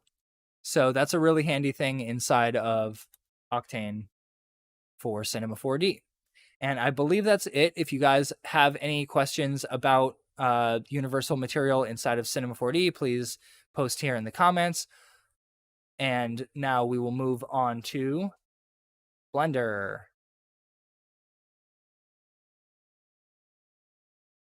So here we are inside of Blender, and we'll just start a new scene, general, don't save, because I figure you might as well come along for the ride with me. We have to go into our render engine. We have to change that over to Octane. We can view Octane view by going here. Let's delete our default cube because everybody does that. Shift A and put in a monkey. And that monkey has his own settings. If you put a modifier of open subdiv on a object in terms of like this kind of modifier, and you put this open subdiv on it, it'll override the Octane one, so don't do that. Come down here if you're using Octane to the vertex settings. You can double click in the newest builds and it'll automatically pop that open. So if you're like in the light settings, you can just double click this thing and it'll automatically bring you right to the Octane, the area where Octane settings are. So down at the bottom, Octane properties, there is an open subdiv, and you enable that, and you can turn up the subdiv level 1, 2, sharpness. Let's go to loop. Force load vertex. No, that's interesting. Why it's not doing what I need it to do right now. Oh, it's probably because I am inside of Octane. So let me hop out and jump back in. It's reloading. That was the problem. So if you're having an issue with your open subdiv in Blender not coming out, just you know, if you're viewing it in your viewport like that and not in the separate IPR window, then just hop out of the rendered mode, viewport shading mode, and go over into, you know, one of these ones, and then back into Octane, and it'll resend that over. So now we have our nice Suzanne. She's looking tight. Go to our daylight here. Let's just turn this down.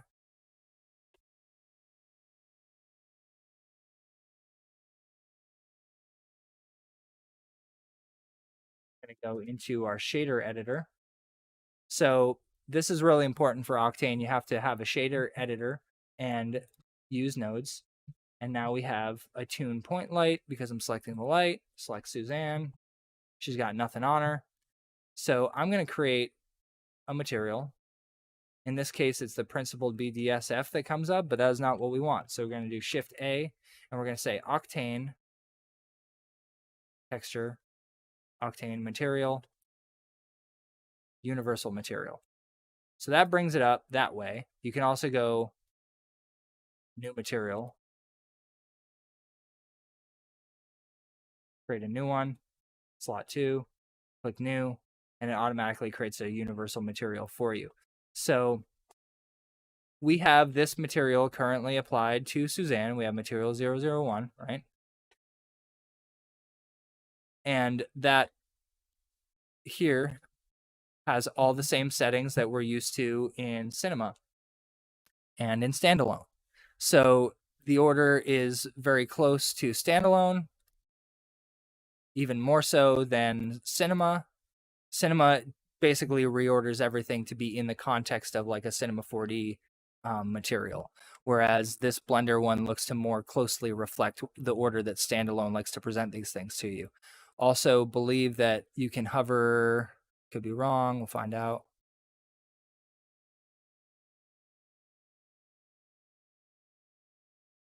Cool. So there are hot tips here.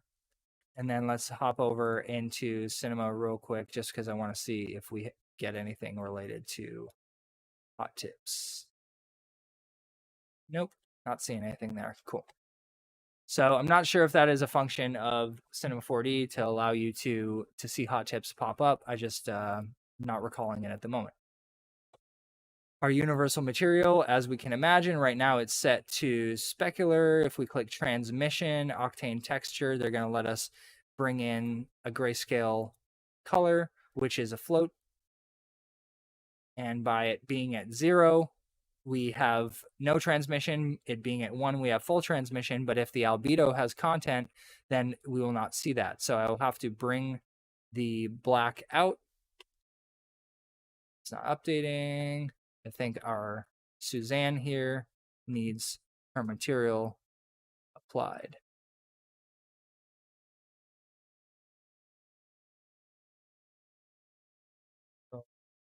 Boom. That one. There we go. Not a Blender native, but I can get it. So with it, the value at 0, which I'm clicking and dragging on the node value here, dragging it up, you can see that we can turn it into a specular material by giving it that transmission. And if we were to add a little bit of color to things, we are. The metallic slider, of course, is going to override everything. The specular layer is visible or not based on how much you're putting there. And all of these things have their pins to plug into as well. So over in the node editor, or the shader editor in Blender, you can do Shift A to bring up the list. You can do Add to bring up that same list. So Shift A and clicking over here are the same thing.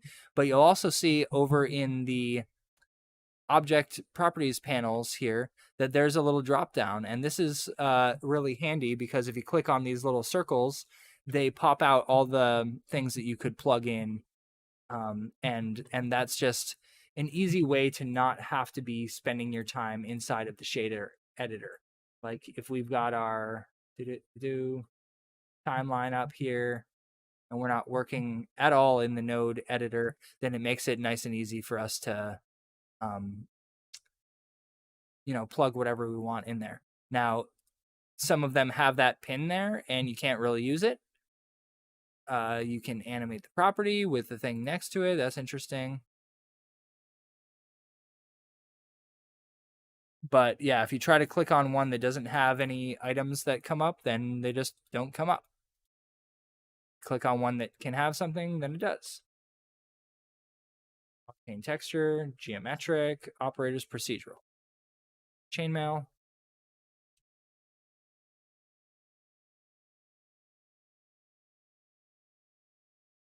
And that chainmail has its own settings. That's pretty cool.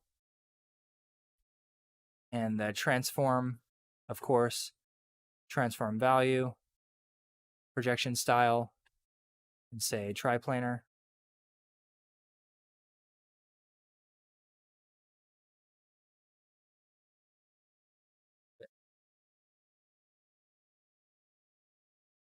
Try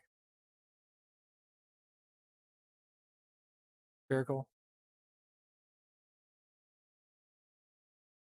Making Suzanne look funky today.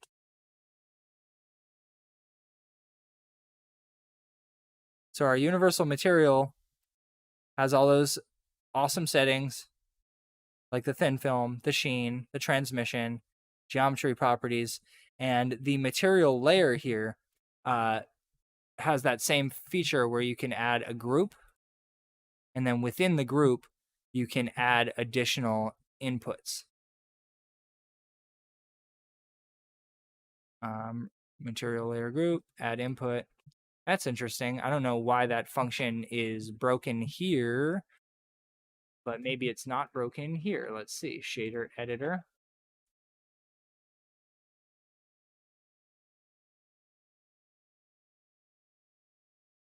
The material layer group, if I add the input, yeah, for whatever reason, it doesn't work here. I'm not sure why that is, but that could just be a temporary bug that they'll probably work on. There's a rounded edges radius. Looks like rounded edges is pretty much on by default there, but don't love geometry properties, round edges. You have to add a round edges node. That's why. Gotcha. So these little plus buttons are really handy. They have added the ability to bring in, let's see, procedural stripes in the bump, whatever. So real easy, gets a little messy. There might be an auto arrange here too. Not sure. Not a Blender guy, like I said.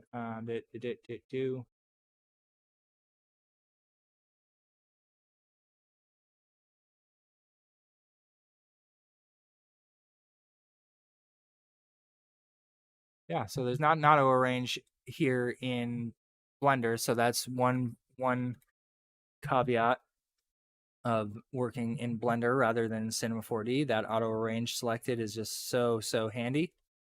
There are a lot of little benefits to the Cinema 4D build that aren't necessarily present in the other ones.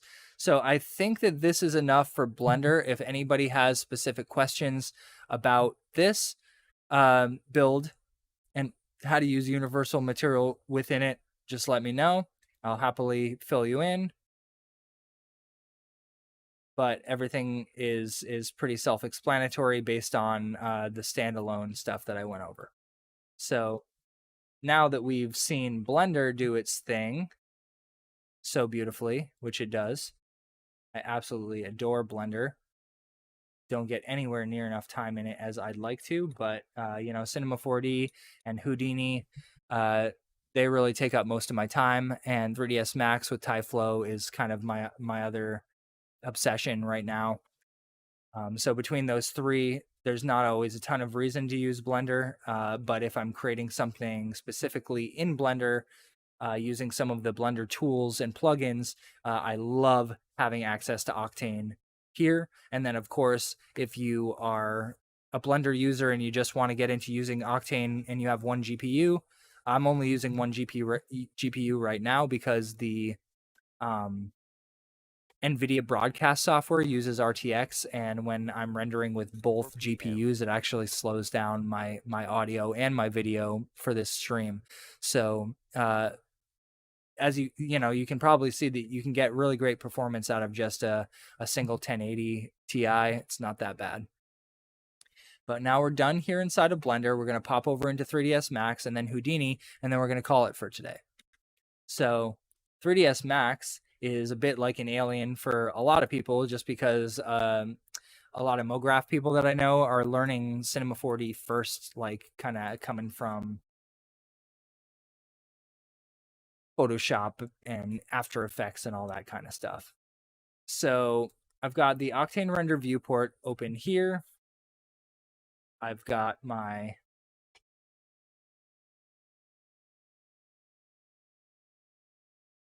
object ready to go. I've got the Octane properties here. Subdivision is on, set it to 2.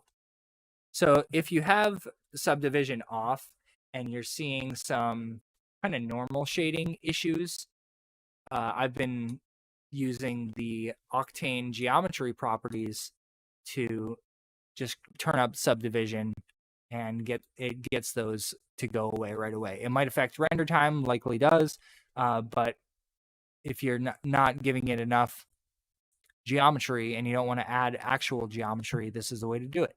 It's just render time geometry. So, excuse me. Ooh.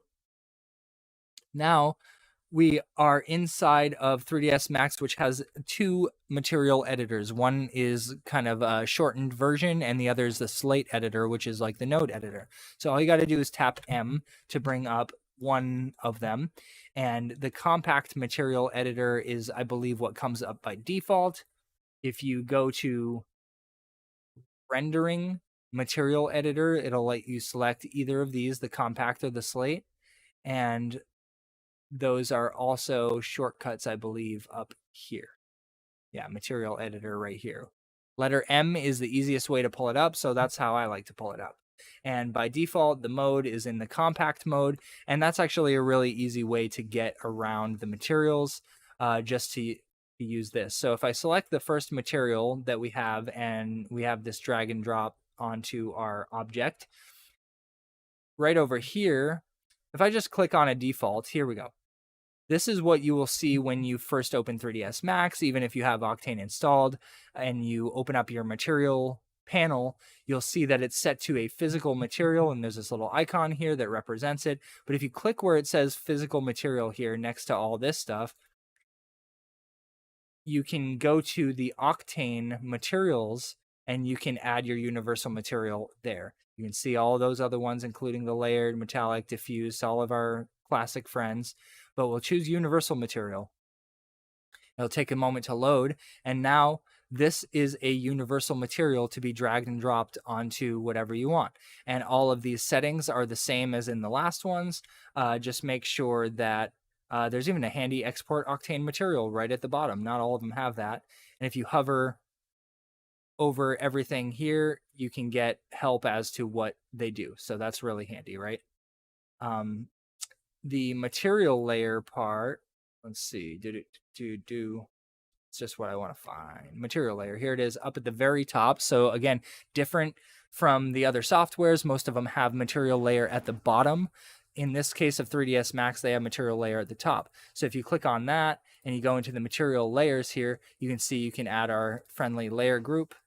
We can add layers there. We can add what kinds we want and which Brdf model we have. Now there's Octane and Lambertian here in the diffuse one. And I can go to parent. So this is the way we move ourselves around inside of the compact material editor. We use the little up arrows to get back up if we've gone too far into a setting. So I'm going to say remove layer, remove layer, remove layer. We don't need that. Go back up. Clear that out so there's no material layer there. And the transmission here, we can say add a color node and, make it white. Take the albedo and make it black. And what's that going to do? It's going to create glass for us, right? And luckily, it updates the material thing real quick. I'll just drag and drop. And now we have glass on, albeit on a, this. With 3ds Max, you have completely different camera controls.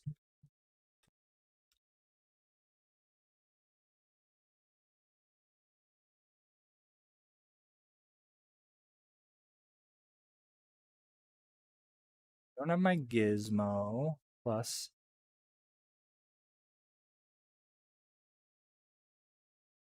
View cube. Show the view cube. I should be seeing the view cube right now. I don't know why.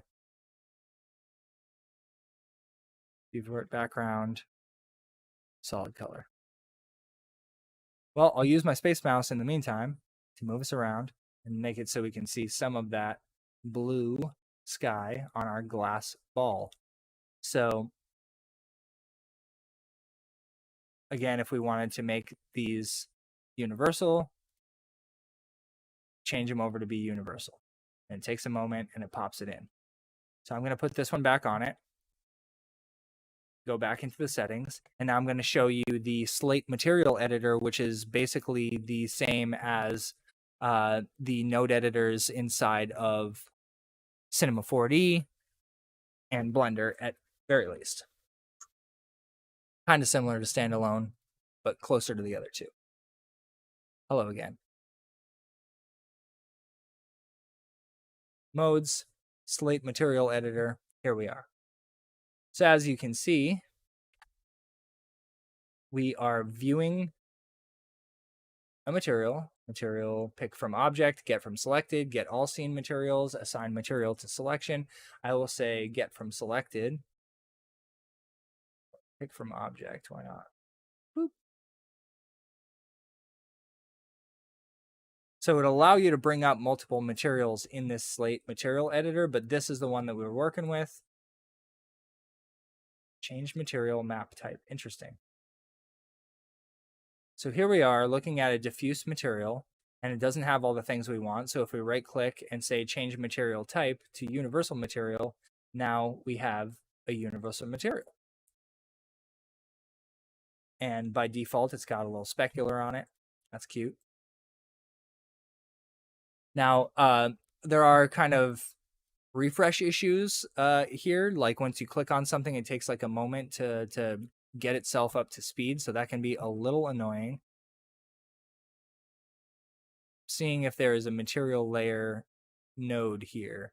I'm just going to add some group. In the group, we add the layer, cool. Just like we're used to. And then similar to Standalone and Blender, they've ordered the material stuff in this specific way, whereas over in Cinema, I believe transmission comes up a little further down the line. So the ordering can be a little confusing between them.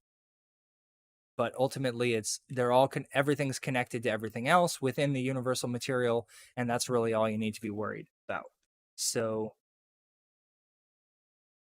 I've clicked on the universal. It took a moment and jumped over, but you can see that there's a serious delay when you go between nodes, at very least in the Slate Editor. I'm not sure if that carries over into the compact, but moving around in Slate is a little slower than the other DCCs. So we've got our material layer that we're not even worried about. We'll delete it. Over here in this universal, we'll bring our albedo down to black. And you can see all of this geometry, all these normals kind of looking gross. So subdividing things further is important. And I believe that the object settings, click on the object itself, go over here to my sphere. The segments are going to determine that, as well as the geometry properties. And we can say special type extended geometry. Oh, what's up with that?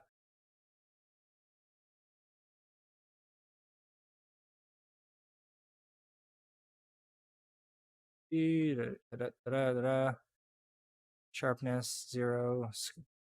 Sometimes I mess around with the different subdivision types to see what we get out of it. Yeah, that's much nicer. I just chose smooth, and that helped us a lot. Cool. So here we are with a dark albedo set to specular, and transmission is up here set to none. So if we set it to a color and we bring it up to white, again, there we are in our glass material. And the BSDF models inside of Universal are Beckman, GGX energy preserving, and this new STD. I don't know what it's all about, but let's just hop back and forth between them. And yeah, GGX has a totally different tail on the specular. Just keep an eye over here as I'm changing it. And STD has a very sharp little one. And usually if you bring the roughness up, you can match what that other one was at. But the way that these fall off over their value change is totally different. So I'm not entirely sure what STD is still, but it's nice to see that it is here. If I hover, will that give me any info? No. Thought it might, but it did. So it looks like the STD one doesn't carry over a long tail. And it's a slightly longer tail than the Beckman. And that Octane one has a totally different, it falls off way earlier. So super low values on that. STD has this like ability to get very sharp and to have a nice smooth fall off to it. So that's pretty cool. GGX energy preserving is the one that I've been using the most because I'm used to it. Control how much specular is on there. Control that dielectric IOR, make it metallic if it's up at value of 8. Down at 1 or whatever is closer to what we see on like plastic or whatever, right?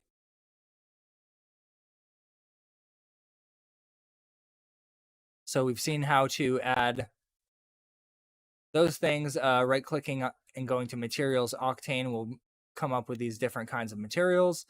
Going to maps, Octane will come up with all of the different things that can get plugged in. And I think that's all. Between materials and maps, that's it. And everything that we need can get added by plugging them into these. And just like inside of Octane, if you pull out to the left and let go, it comes up with things that you can plug in. So that's really handy. Both 3ds Max and Cinema 4D offer you this quick ability to add stuff.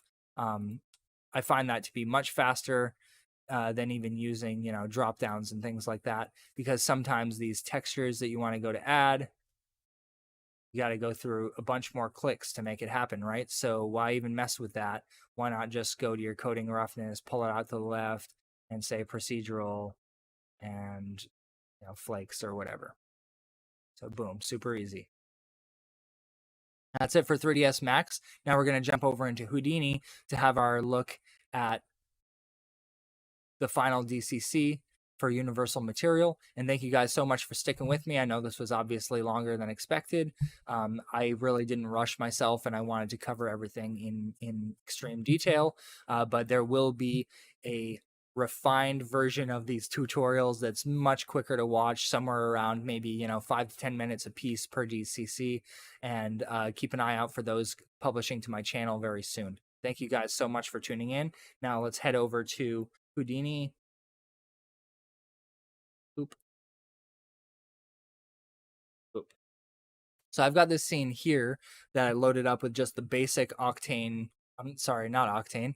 The basic Houdini shader ball, which is really cool because it has a bunch of different kind of parts on it that you can auto assign materials to, and that's really handy when you're trying to get your, you know, worked around this stuff. So I'm going to open up the IPR. I won't show you guys how to set up Octane scenes here. I'll have that in a separate video, but you can see in my context here, which I'll maybe I can make it so you can see that a little better above my stuff. We've got the geometry of the shader ball. We've got the geometry of the floor. We've got a camera in the scene, and we've got a shop net and a ROP net. Those are absolutely required to get something running here. And then I've got a matte net that has inside of it a single material. And then here inside the shop net, I'm actually storing materials here. So I prefer keeping them in the shop net, the shader operator network. But the matte net here is, you know, a logical folder for keeping all your materials in. And when it's just a Vex builder by default, and it can get very, very hairy, and therefore you would need multiple matte nets if you needed multiple materials, or you would have a whole bunch of materials all in this single matte net, and they'd all be near each other, you know, hypothetically sharing nodes or whatever. I don't know, you know, how deep people get with that stuff, but for my uses, creating the shop net was necessary because it needs to hold the Octane render target, which is being pointed at by the ROP net here. But these VOP nets each individually contain one of those matte nets in them, and that's more useful for me. And yes, I can have multiple materials inside each of those, and I showcase that in this scene. So inside of the geometry, there is a material that comes after, let's see, Octane, not that one, say matte. So there is a material node here. And this is how you assign materials inside of Octane. If you do it without this, you're going to be like, why isn't it working? It's broken. This plugin sucks or whatever. The best way to think about it is it's like an addendum. We're adding the material after the thing, not directly on the thing. Because if we click on the object itself, there are places, at least in some of these preset objects like the shader ball, where you can add the shell material or the pedestal material. But if you go to add your materials there by clicking on your little drop down, going into the OBJ context, going into the shop net, going into your VOP net, and choosing which of those materials you want, yeah, it's a little annoying, right? But if you're a Houdini person, this stuff is not even slightly confusing. You know, you just get used to it. It's not a problem. But this VOPNet, I would point it to that material that I made, right? If there's something in here, it's not going to show up, and absolutely won't show up if you have one of these material nodes coming off of the object itself. And then one other thing to point out is if you go inside of the geometry,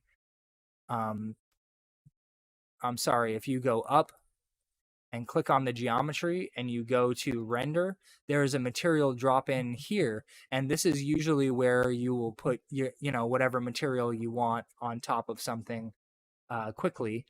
And this does not work. You have to go inside the geometry. You have to add the material node after. You have to make sure the blue flag is checked on the material node. If we check the one up here, you won't see the material. You have to make sure that the material is activated afterwards. And then within that material, you have the ability to add multiple materials and point them to the VOPNets that you created inside of the ShopNet here. So these VOPNets that I created, which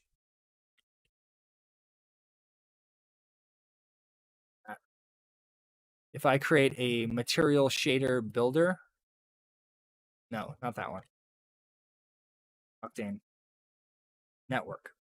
So this one right here inside of the ShopNet, this Octane network, is what contains the material information. And once you're inside of that VOPNet, you get all of the things that you're used to seeing come up, at least in Cinema 4D's node editor, like all this stuff that's over here, all of this stuff, it only comes up inside of a VOPNet. So once you're in the VOPNet, you have access to all that stuff there, and you could go to, Octane Material 1, and you add a universal material, materials, universal material. Once you've got that, you plug it into this material, and then all of that same stuff that we're used to from all of the other softwares is relevant here. So if we click on the material itself, it'll come up with all of its settings in this nice handy list. And if you click any of the cogs, you can pull up stuff to plug in there without having to go and do it down here. So if you're not in that context, or you've locked this to a different window, or you're looking at something completely different, you can still be adding that stuff just like you can in Cinema, just like you can in Blender with the little circles that pop up next to things. So it's nice that they give you multiple options to get to that stuff instead of always having to go to a single way of doing it. So now I just want to show you the shader ball itself by opening up the IPR. It's pre-processing.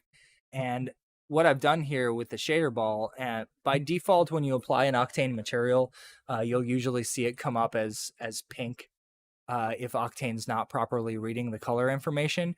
But I believe that we can change that one here. Let's just double check. We'll go inside that material, which is that it's pointing at the core group has Octane Material 1 inside of the Octane VOPNet. So I can jump to the operator by clicking that. And now we are looking at the color RGB for this core right here. And I'm just going to change it to blue. Blue. Cool. How about a nice blue like that? Don't need the third VOPNet. I don't even think I need the second one, but we'll leave it there. And this shader ball, close that up. Octane subdivision level, open subdiv is turned up on it. If we go inside and we click on our shader ball, we'll see that that thing is useless. Doesn't matter. I have added the screws by making this selection here, and we will have to refresh the IPR to get this to show up. But if I turn on and off the screws here with this checkbox, you might be able to see them appearing and disappearing from the shader ball. So with the screws on, it creates an additional group called screws. And if I click on the material, and you see that I've applied 3 materials right now. By clicking plus twice, I added these additional tabs that I can put different materials on. and each material can have its own group. So I would relate this most closely to Cinema 4D and a polygon selection tag, and multiple materials, each with their own polygon selection tag. It actually will layer them in Cinema 4D in the order that you put them left to right, so on top of one another in that order. Whereas I believe that's the same here. If you were to stack them directly on top of one another and you had them, clicking plus, it would be one on top of the other in that way.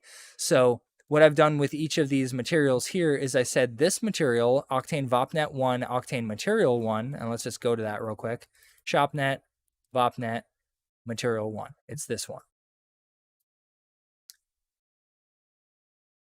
That is being assigned the core group.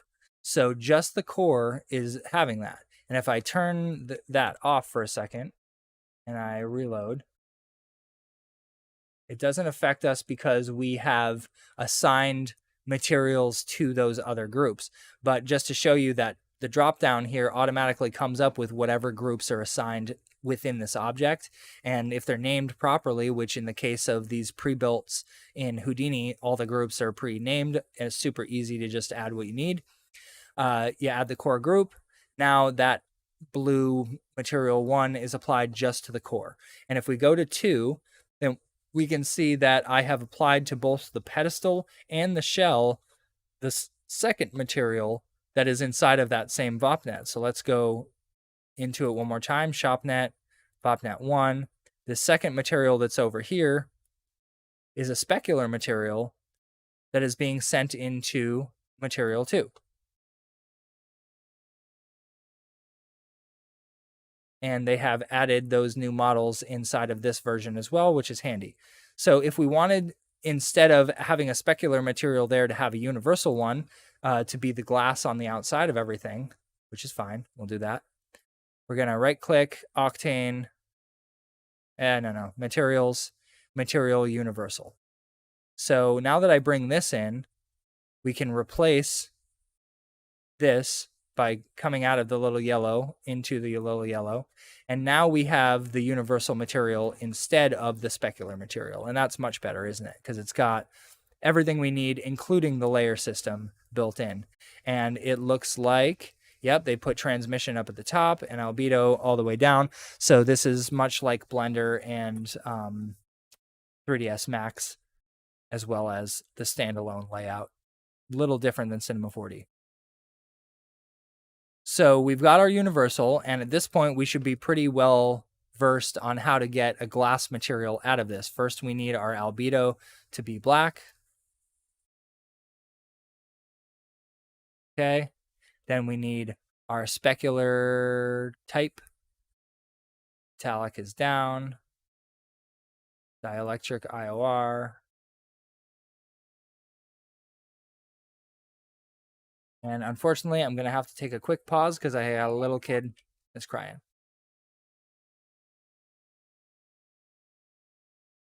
Put on some music in the meantime for y'all.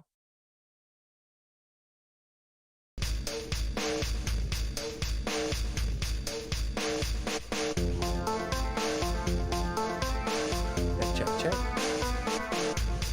Oh no.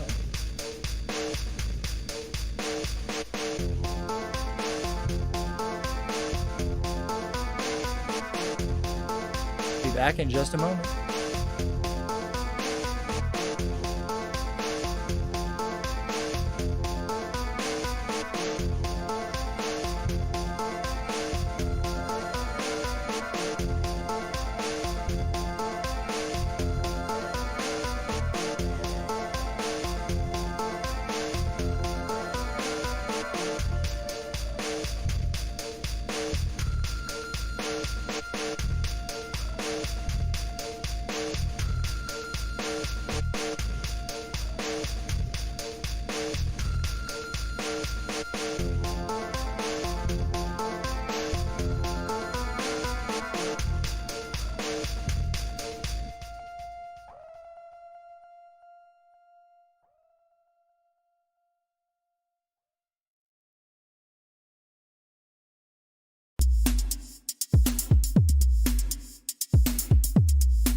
vertex, 1 base. That's weird. My child disappears. Ghost child. All right, so I'm just going to finish up this real quick by showing you that the transmission setting in the universal material is not just something that comes up here in your attributes. You actually need to add it manually here in the nodes. So the transmission, not the same here in Octane. Inside of Houdini, we can't just click transmission, drag out to the left, and have something that automatically would fit there. What we're going to want to do is add a float attribute.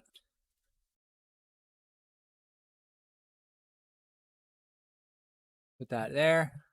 1, 1, 1. That one.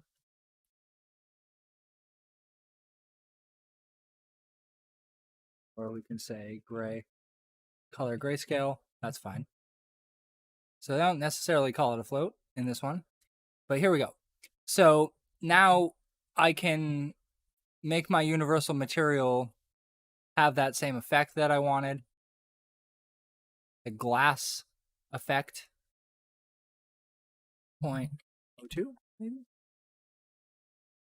Maybe 02? 002? So the dielectric IOR is still affecting the specular. And you can see that as I pull it in and out, I get a different style of thickness of glass, moving it kind of from looking like, moving it from like acrylic to really, really hard glass all the way up to borderline metallic. Finally, at 8, it is metallic. So if we were to swap this over to diffuse, we would have the standard look of transmission going through it. And we could add a little bit of color in there, right? And the darker it is, the more light passes through. So worth checking that out.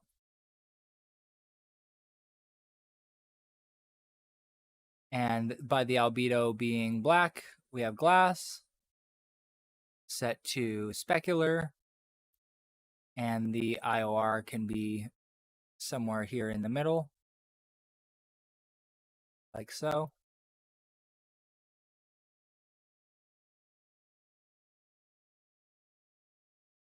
And inside of that shopnet, inside of that VOPnet, taking a look at material 2, which is assigned to our core group. We're going to go to our shader ball.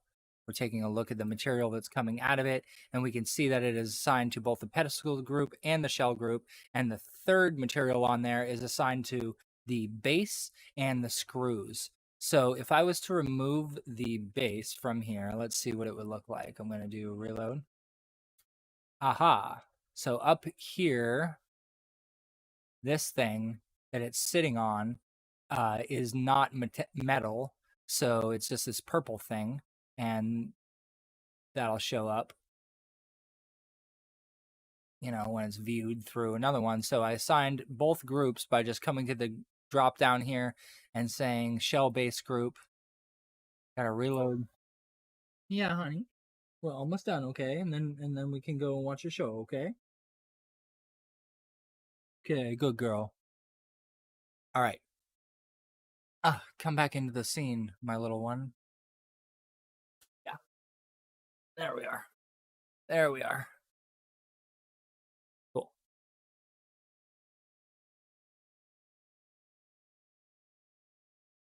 So our core has material 1, our pedestal and shell have material 2, and then within the mat net, I have a material in here as well that is a universal material, and that is defining what the screws are doing. A handy thing about Octane for Houdini, it really lets you just